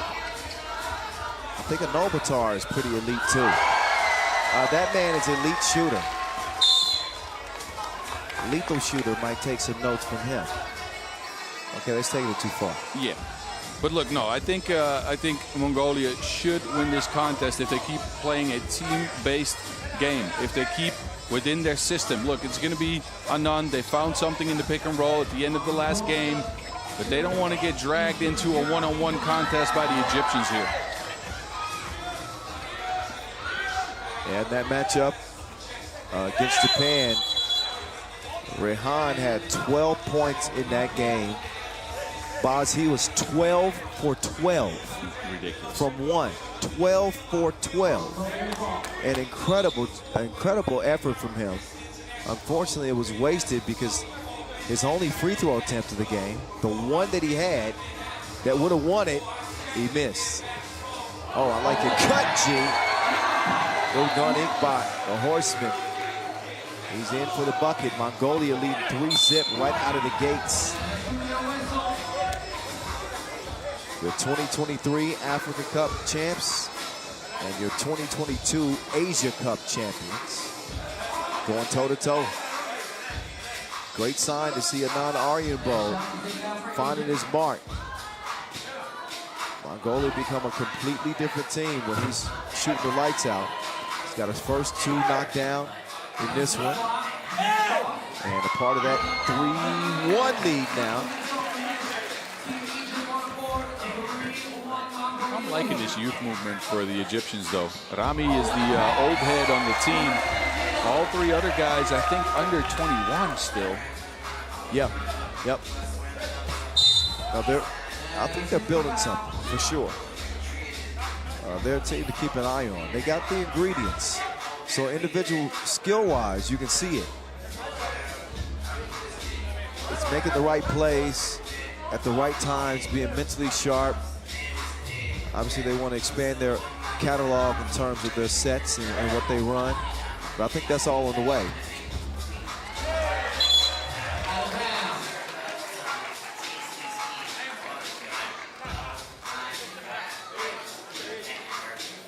Tochigi. 4-1. Pool B. Couple of 10-minute sprints remaining. Mongolia will give it up. Hesham, he gives it up too. Abdallah, no. Aryabol. Oh, Iqbal, sneaky. Split the defense like my jeans yesterday. Don't tell people that. Boz is the only one who saw it. Well, no, actually somebody looked at our video yesterday and they said, were your jeans split? just tell them that's fashion. I said, how did you even see that? That's fashion, though, nowadays. And you're still young enough to, rock kind of like the split jeans. But maybe not in that spot, but... No, I should probably go up the size. Aryabol travels. His day two has been a hell of a lot better than his day one was. That's for sure. And Mongolia with a 5-1 lead. You can't tie your shoes in the middle of the game, sir. You got to check out. Ashraf will do just that. Otherwise, players would be tying their shoes to get breathers every chance they got in this game. Yes. Here's Hesham. He's going to call for the travel. Yes. And I like Hesham's game, right? Yes. I've seen it, but he's a little wild. He's out of control still. He doesn't know when to stop yet. He doesn't know when to turn yet. Yeah, he made some plays towards the end of that game against Japan, and I think they contributed to the loss. How did he get that pass through there? He passed like he studied. Yeah. 6-1.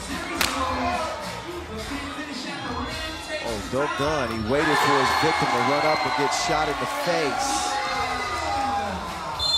Double homicide. 8-1.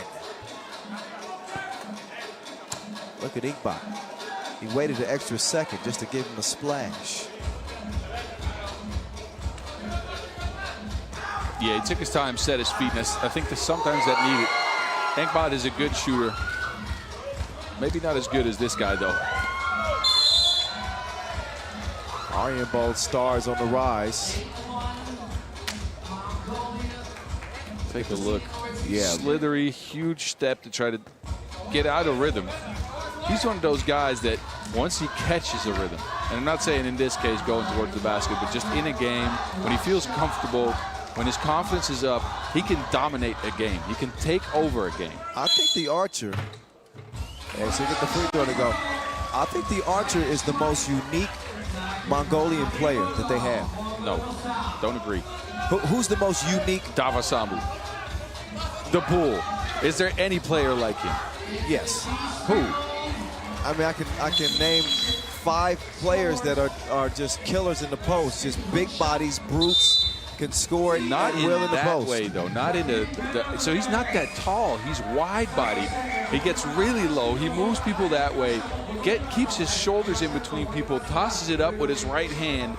He shoots some twos now too. Okay, all right. He has a unique game to me. Look, and right. not to take away from the Archer, who also has a very unique game. But if you're talking about who the most unique player on the Mongolian squad is, well, no. We can keep going with this. Okay. What do you think about Pandemonium? When he starts saucing people up? Yeah, he's pretty unique too. They got a unique squad, man. I would keep it to Aryenbold and Davasambu. You're right. The Archer, no good.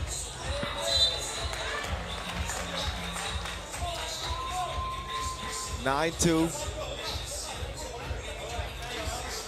Mongolia have 4 fouls. Egypt with 1. The Egyptians have ran into the same issue that we've seen early in the tournament where they've been struggling to score. Oh, Dogon had it poked away. Managed to get the shot up anyway. The foul is White. 5th on Mongolia.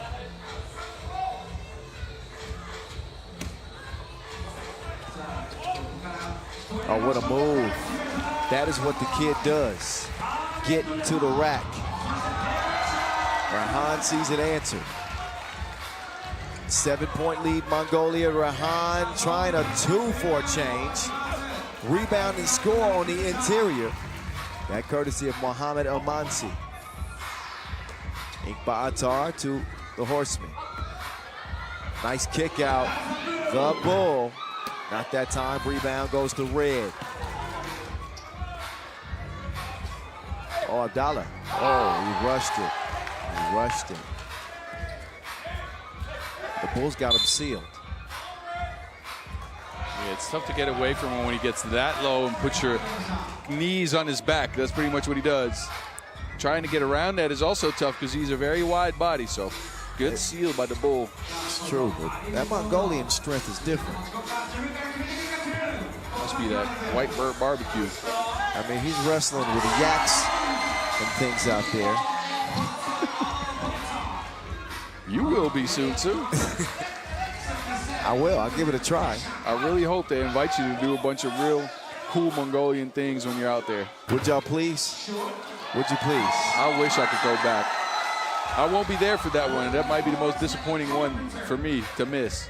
I wish this game was closer. Yeah. Wishful thinking. Yeah. 12-5. Mongolia with their grips around Egypt. Right now, 5:19 to go. And again, the second to last game of the day. Egypt need to get something going and get something going fast. Fall away. That will not do it.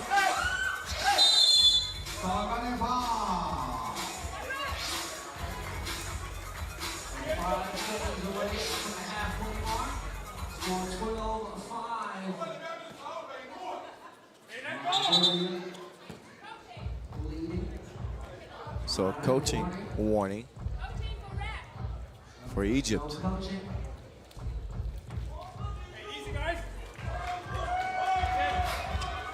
Round comes Dogun. Dogun pulls the trigger. Blah. 14-5. Esham. That time he makes good on the drive. That ball is a souvenir now. Oh, that was kind. They gave it back. Thank you. But there's Inkbot dropping it in from deep. Mongolia's maintained a sizable lead for most of this game. The Archer trying a clever pass, but it's snuffed out. Oh, nice move. Nice finish, too. So Rayhan. I think it's 15-7 now. And Sham, he likes that ISO game. They'll get the score that time. Tell that Mongolia are unfazed. There's the two-man game. Dropped off to the bull. Arifo delivered that package. Abdallah. That is not, look at that. Oh, he got the tip. Working on his rebounding stats. It's hard tangling with the bull. Whoa! As a toilet bowler right there, round and down.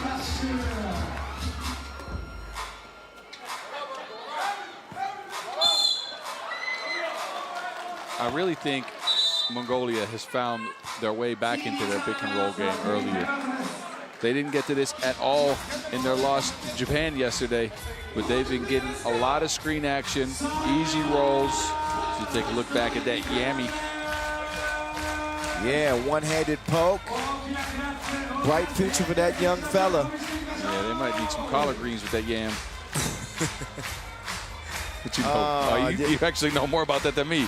Yo, how do you know that? I've never had collard greens and yams. I don't believe you. Yeah. I really don't. You're right, boss. I do know more about that than you. Way more. I wish I would have came up with that one, though. I like that. You can use it. Thank you. Steal it. It's okay. We got a 5-point game. Egypt has managed to make it a little bit more interesting. The Archer. Not that time. Aryan Bodu had 10 points last contest. Travel call. Egypt don't want to go back home empty-handed. They will have a chance to compete at the final OQT in Debrecen, May 16th through the 19th. So all hope isn't lost. But it looks like this run, well, not looks like, this run here in Utsunomiya is done. I like your cut, G. Picking them apart. 17-11.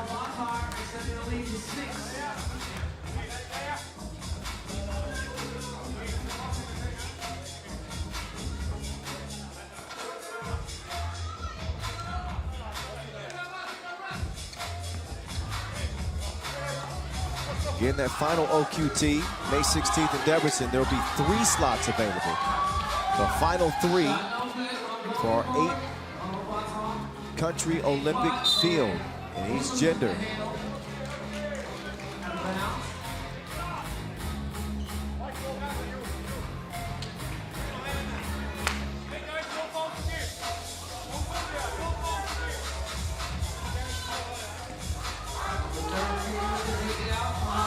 Rami at the high post with the handoff here. Haven't seen a lot of that action as Egypt goes into a lot of one-on-one sets. Shared a rock this time. but Rami comes up just short. They want a timeout, sounds like. Egypt do. Hard to imagine them making a game out of this with 2:41 to go. I've seen stranger things happen.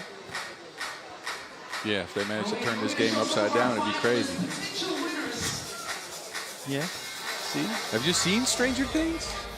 The upside down? No, you have not. Come on. You haven't seen Stranger Things? I have no words. You need to excuse yourself. What do you want from me, Boz? I don't watch so much Netflix and TV. You're on the plane like 7 times a week. I read books. All right? You are on the plane 7 times a week. You read a book on the plane? I read books and I enjoy long walks in the park. Okay. All right. Well, if you ever get back to watching any series, please watch Stranger Things. They have this thing called the Upside Down. I try to make a joke. Let me explain it to you. That's why I try to make a joke with the Upside Down. That's actually really good. It is. Now you need to go watch the series. All right, I'll do it, boss. Please. Oh, the Archer. Trying to get in his mix. Good defense, though. Rehan wasn't having it.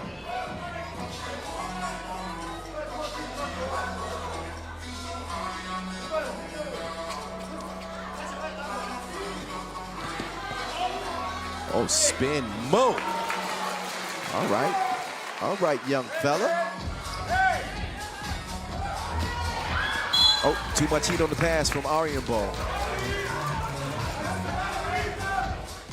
The Bull will come in, Aryan Ball out. Have a look at that last spin move to the rim from Hesham. More ball movement. And again, the more 3x3 Egypt plays, I think they're going to get better and better. Right now, still a lot of isolation ball. They got the talent to compete, but only to a certain point with that style of play. Inkba Attar now going to the post office. Jump hook. Not that time. We're under 2 minutes to go. Mongolia need 4 to seal it. Hesham. Crossover. Right at the Bull. Can't get the reverse lay to go. Active hands pokes it away for the moment. Now down to the torture chamber. Oh, the Bull is bulldozing. Whoa. Uh-oh, you probably want to pick that fight with somebody else, bro. Don't do it. The Bull's asking him away. Don't do it, bro. I'm telling you, Rehan. Oh, no, don't. The Bull looked at him and said, what? Please. What? You ain't been around 3x3 long enough to know. He probably doesn't know that man wrestles horses for a living. Nope.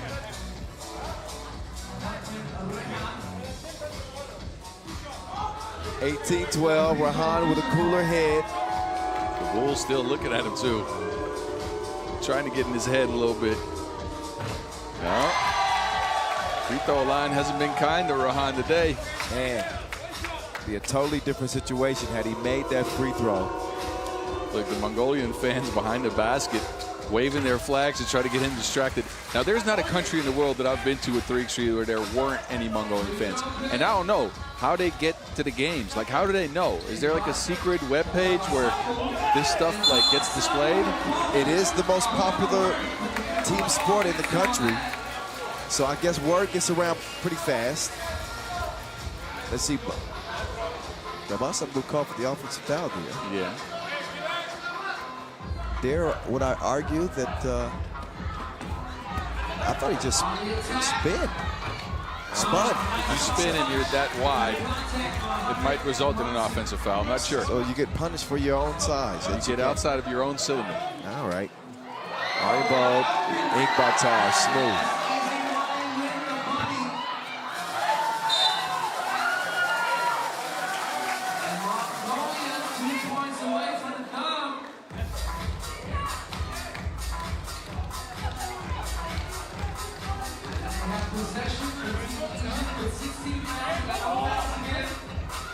High post action for the Mongolia.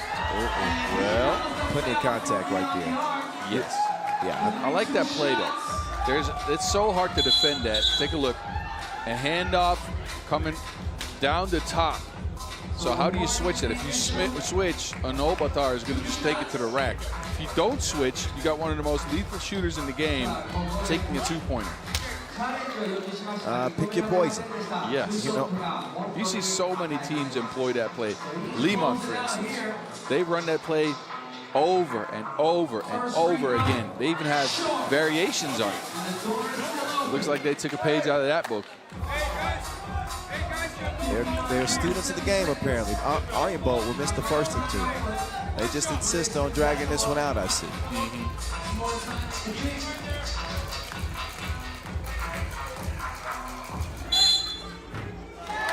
Don't forget now, Mongolia wants to put as many points on the board as they can. So they're going to have to get to 21 in the last minute or so here, because the next game coming up still could have huge implications for the pool, as Japan's at 2 wins. Now Mongolia will probably be at 2 wins after this. France stuck at 1 win so far, could get the 2 wins with a win over France. That would force a 3-way tie, and then it goes to points scored. Yep, Mongolia came into this contest with just 33 points. So that gives them now 53 at this point. Best they can do is 54. So that helps sort some things out. Yeah, you're right. France, they're going to play the next game starting at 38 points, and Japan at 42. So Japan's in good shape. 42 points. But look, this game isn't over. Egypt just made it a 2-possession game, too. Yeah, it ain't done yet. Oh, I think, oh, that kick ball. And Sham gets warned for flopping.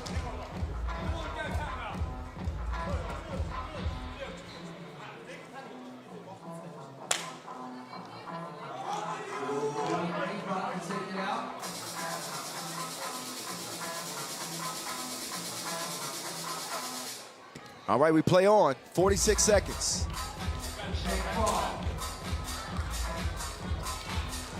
So the gun. Hezi. Handoff. Bull. Gavasa Bull. Inkbot. No. Rebound. To red. 33 ticks. And Sham skips it to the corner. Recovered. Abdallah gets his team within 3, but just 20 seconds left. Nobatar, oh, has it poked away? What's up, Egypt? Here's Sham. No good. Navasabu will turn the corner. The pull on a beeline. It is cleaned up by the Horsemen.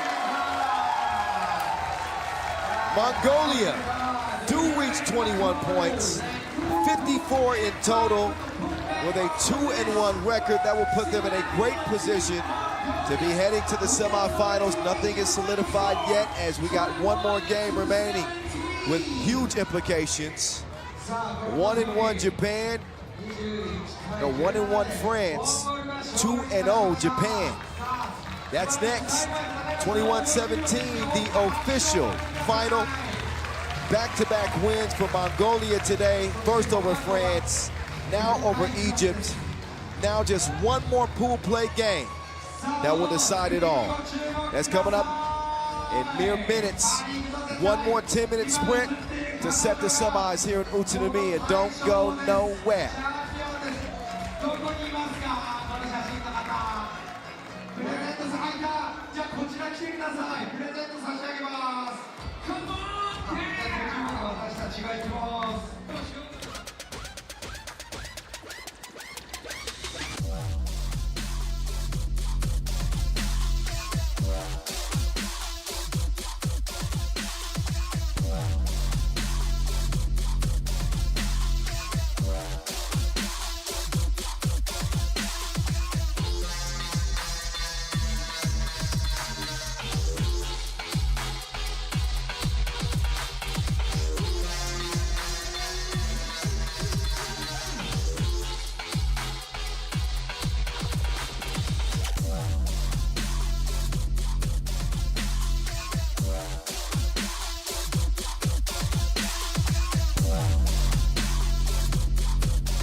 Okay, here is that last game of the day.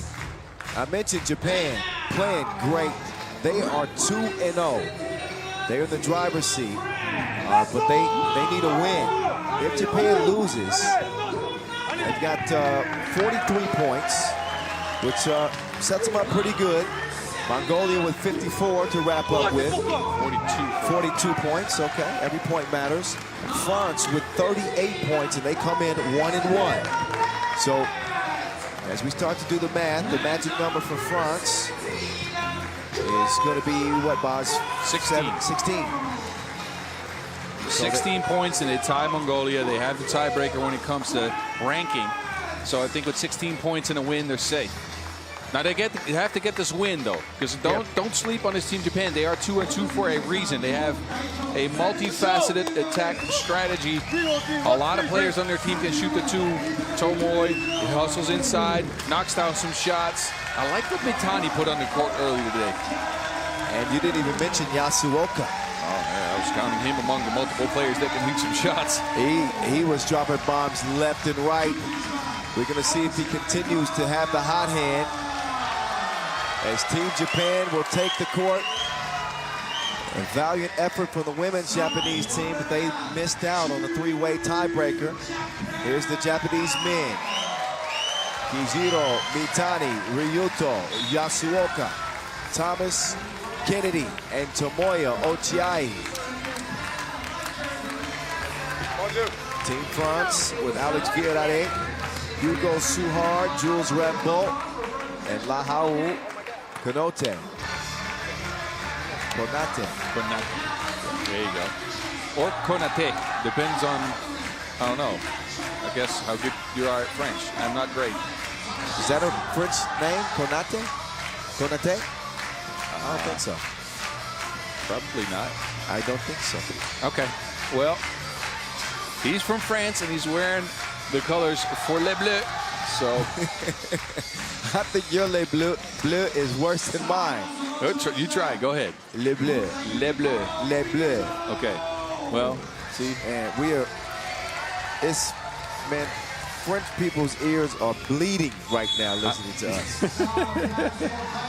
I only know how to order a baguette on the camping grounds. Trust me, that's my usual spot in France. I go there on vacation. Love the country, by the way. I have to say, I've been all over. Oh, I'll tell you what, I don't know if there's any locations that are more iconic for the Olympic Games than Paris. Yeah, you're right. Oh man, the Olympics 2024 are going to be lit. It'll be the second time in Olympic history that 3x3 will be a part of the Olympic schedule. Japan played in the first edition. That was Tokyo. Made a run to the quarterfinals.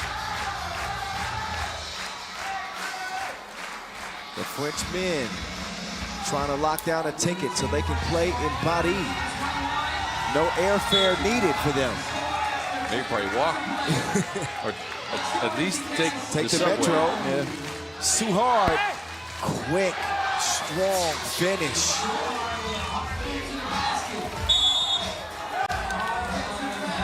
And that's an offensive foul.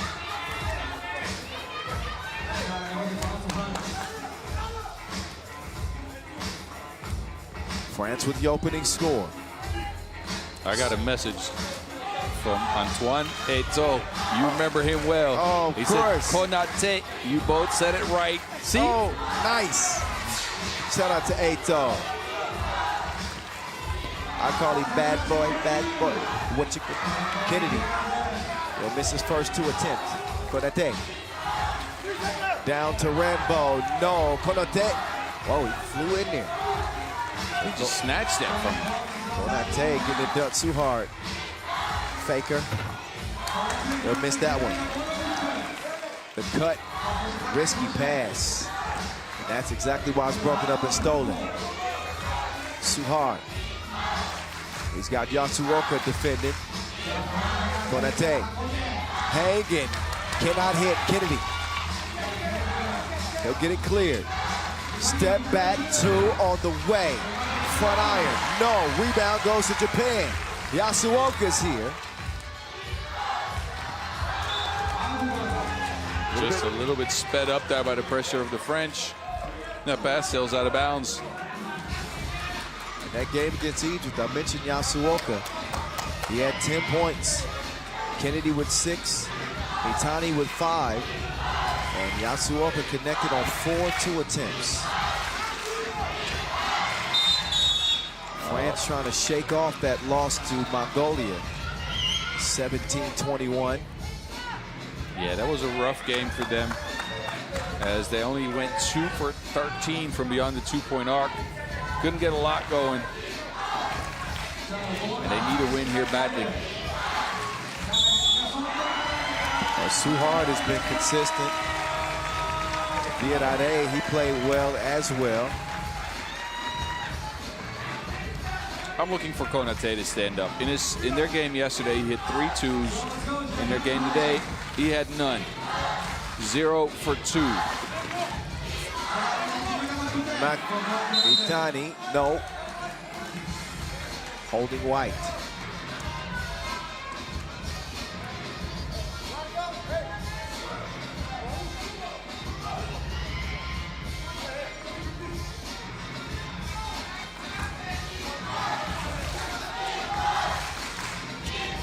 Eight to 1. Just scratching the surface. Final game of the day. Alex Viadade connecting like Bluetooth devices as France leads 4-0. That was a nice finger roll. Yasuoka, the Olympian, gets Japan on the board. Suhard putting pressure on him. Viadade sees the 2. It goes right. Yasuoka, no hesitation. Didn't put enough on it as Viadade will get it cleared. Konate looking for somebody to give it to. Viadade better do something with it quickly. He's got 3-2-1. Oh, offensive rebound. No box out by Thomas Early Kennedy there. And Viadade is smart enough to keep going. Oh, Konate. I would have shot it again. Instead, he dribbles 4 seconds off the shot clock. And then gets the Viadade. There's some gold at the end of that rainbow. Straight money. Viadade makes it 6-1. France. Le Bleu. Le Blau. Le Blau? That's a shot. That's what Blau. That's the sound of a gunshot. Blau. Blau is also the color blue in Dutch. That has nothing to do with this ball. What do you think Le Bleu means? That's the blues. The blues, yes. Yeah, and, well, you know, never mind. I got confused. 6-2.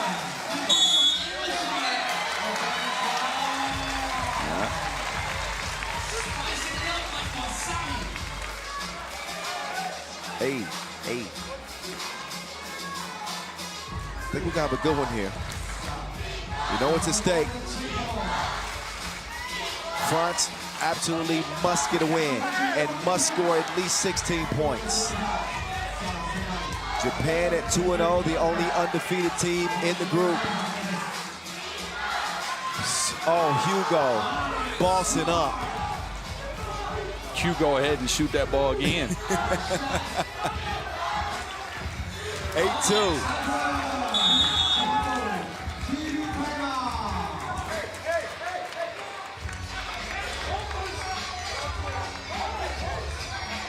Timeout on the floor. Tomoya gets his troops together because they need to start looking a little bit sharper than this. Look, even if Japan loses, they want to get to at least 13 points to be able to beat out the Mongolians. Right now, they're stuck at 2 points. That's not enough after 3.5 minutes of play. They need to get Thomas Early Kennedy involved in the offense. He has been MIA so far. They've gone through Yasuoka mostly. I want to get some more shots for Thomas Early Kennedy. He was so good yesterday. I was going to say the crazy thing is Japan have reached 21 points in each of their wins. So scoring has not been an issue for them. So far. Until this point. Yep.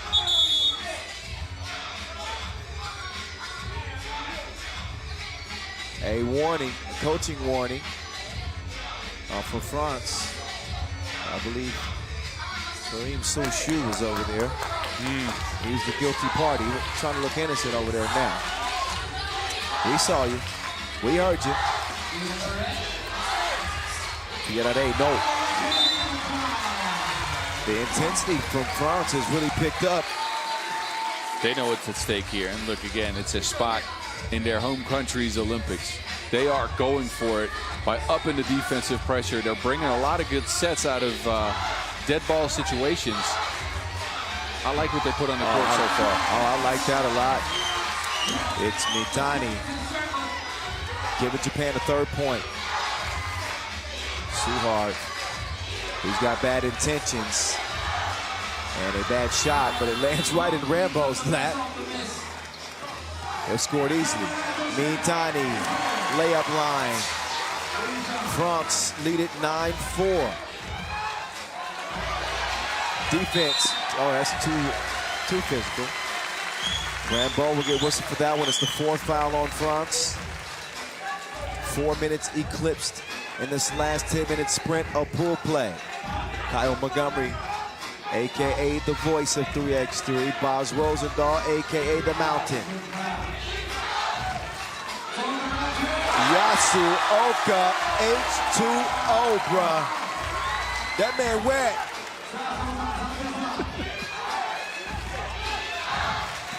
Suhard to the left, misses, got a whistle. After the whistle, Jules Rambo got another offensive rebound. He has been dominating the glass in this game.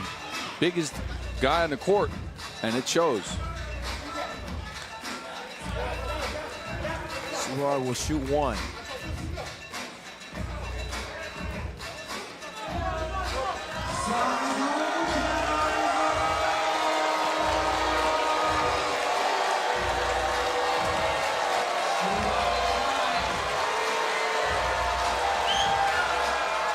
And he will knock it down.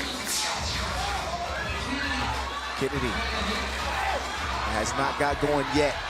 What a rebound, though. In traffic, ball is poked away. So Japan only on pace to score about 12 points in this game. Would not be enough. They need 13. Yeah, they're on pace. We're 18 seconds away from officially being at the midway point. Oh, Yasuoka, bad shot.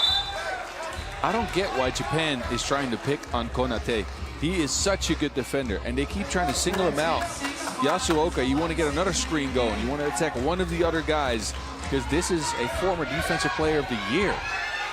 Well, he's a little bit injured, it seems. You see his right hand is taped up.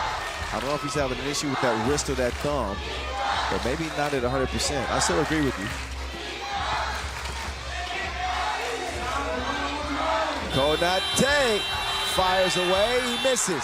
Suhard, right place, right time. A warning, defending in the semicircle.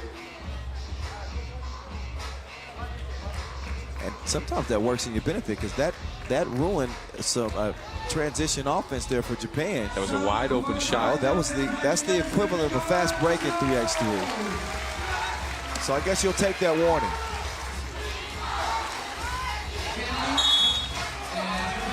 Kennedy will draw the whistle on Villarreal. Fifth foul on France.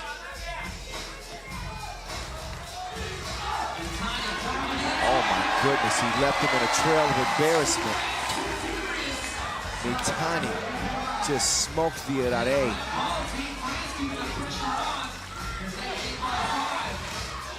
Ochiai, the worm to the hole.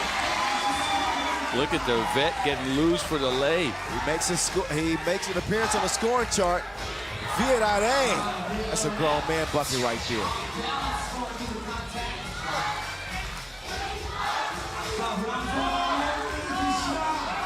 Worm. Thomas Kennedy, no. Konate tracks it down.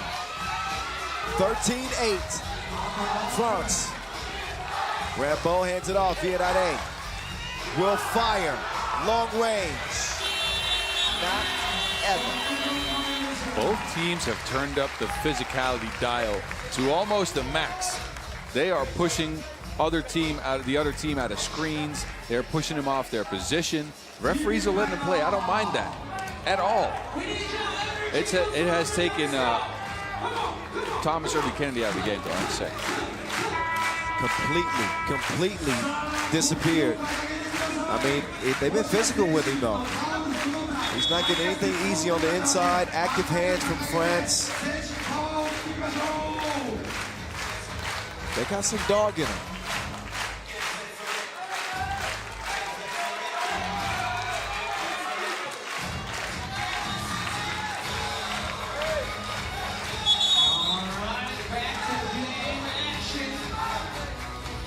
I think things getting testy. Yo, Ochiai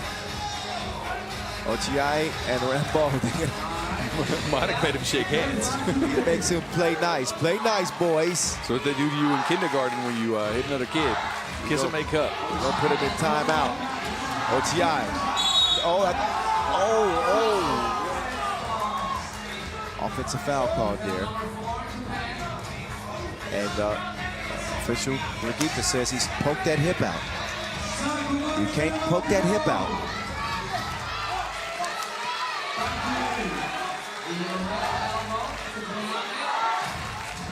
Konate on the move.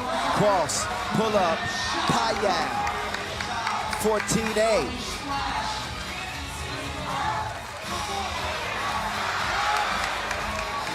Again, a miss by Thomas Early Kennedy, who's bothered by the physicalities of the French. Now, Alex Villarreal, not a soft guy. Strong guy to have to post up against. Now take a look. As soon as Thomas Early Kennedy catches the ball, Konate is right in his grill. Smothered him. No personal space whatsoever. France obviously prepared for his scoring outburst and do not want to have him get a look at the basket whatsoever.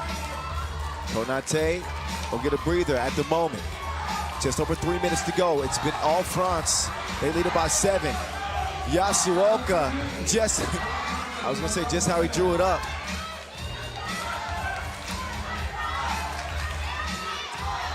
Too hard. He's running out of time. He's got to do something. How about that? 17-8 France.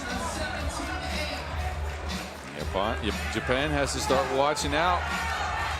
This is getting close to the end of the game here, and they have not reached the 13-point mark yet. If it stands like this, it means Mongolia might be moving on to the knockout rounds. You know, Suhard kind of reminds me a little bit of Eto. You know, kind of got that dog in him. Oh, Konate got by him easily. Had it lost like it's the backwoods. Also, maybe a little Angelo Zagarakis in him too. Wow, you're throwing it way back. No, I'm saying similar players like these guards that shoot the hell out of the ball, that just play you tough. Yes. Shout out to the Czar. What up, Angelo? We hold it down out here.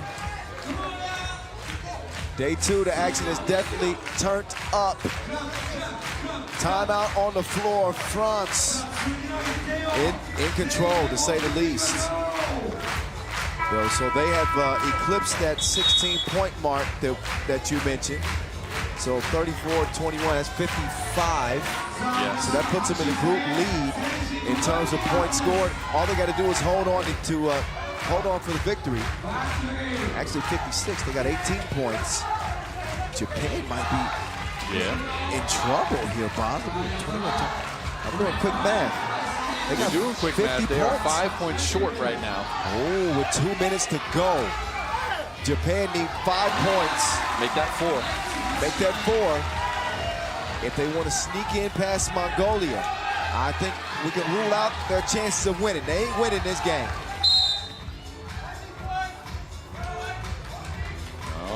It's a foul on Japan. But look, they need defensive stops. That's what they need. Defensive stops and quick scores. Because again, they need 4 points, then they're safe. But France is a game point. If if you give up a score, it has to be a 1. Well, 2 points to win for France. Hugo. Hugo. Oh, he will miss it. And Mitani. So for Japan, it's a sprint to 3 points. Can they get 3 before France gets 2? Smart foul there by Mitani, who knew he had a foul to give. And Konate had him beat. So he puts him at the top of the key instead of having a score against him. That is the way to use your fouls, especially in this situation.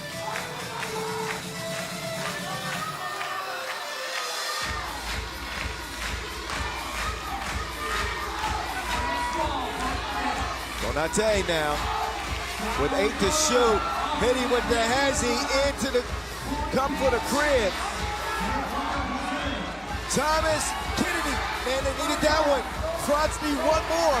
Japan can find themselves on the outside looking in. Rimbaud! It goes! Le Bleu headed to the semis. What a win for France. And Japan, despite a 2-0 start, they were in control in the group, and I don't think they made enough points here in the final contest to outlast Mongolia in a 3-way tie. The Mongolians finish up 2-1, as does Japan, as does France. But 21 to 10, I think that's gonna do them in. It will. It's France, it's Mongolia, moving on to the semifinals. What a way to end things. Boz Rosendahl standing by courtside with Jules Rimbaud. France into the semis. How they feeling? Zhu, first of all, congratulations on beating this team, Japan. Now, you guys lost earlier against Mongolia, and you had a very quick turnaround. What did you change to get this victory here? We just changed our mindset. We came yesterday, we did a great game against Egypt, and we were like, not lazy, but a bit maybe overthinking, or I don't know. So we lost a bit against Mongolia, the head. So we had to come back with a lot of energy to beat this team of Japan in here. All right, look, now tomorrow you have a shot at making the Olympics in your own home country. What does it mean to be able to get to that Olympic spot? It means a lot for us. We in 3x3 since 2 years for this moment.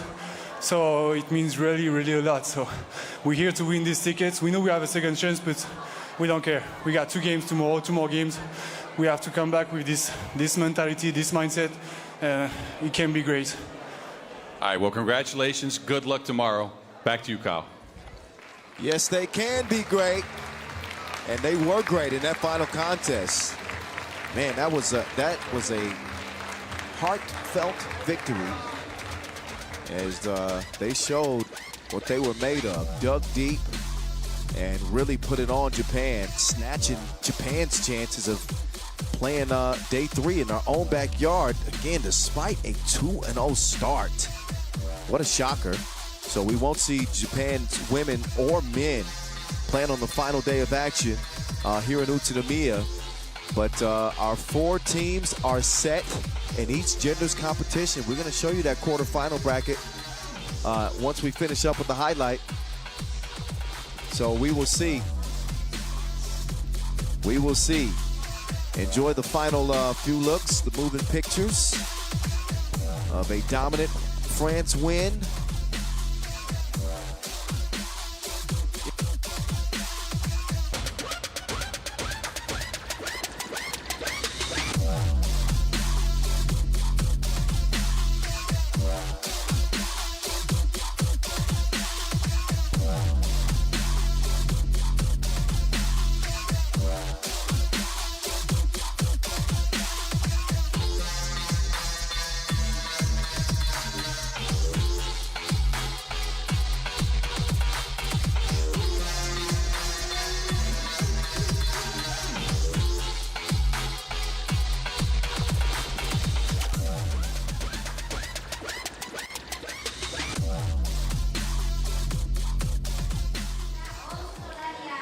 And we're back. There we go. It's not like we went anywhere anyway. So here are the pool phase results on an electric final day of group play here in Utsunomiya, Japan. Inside the light cube, there were several teams that lit it up and a couple of teams that entered the day undefeated and still will not find themselves playing in the semifinals. How about France? Ended up as the top team in the group, suffering a loss to Mongolia, but bouncing back majorly with that win over Japan. In the women's competition, Australia with a critical victory over Canada that propels the Kangaroos into the semifinals. Germany finally get their act together in Pool A for the women. The Brazilians are moving on as well. Japan, the odd squad out. I mentioned the Aussie Kangaroos. They are the top team out of Pool B. Canada will be the second seed. And here are your semifinals for the men's. Netherlands and Mongolia, France and Lithuania, as those will be the 4 teams gunning for that 1 Olympic ticket. The 4 women's teams gunning for their single Olympic ticket. Germany against Canada. Ooh, that's going to be a good one. Australia and Brazil, as they will be clashing. That'll be fun. Those are, again, your semifinal matchups. You must join us tomorrow. We are mandating it. We start at 17:20 local time, so we got plenty of time to get ready and get rested. Final day of this UOQT in Utsunomiya coming your way tomorrow, but that's going to do it for today. For Boz Rosendahl, I'm Kyle Montgomery saying peace out for now. We'll see you 5:20 tomorrow to close this UOQT.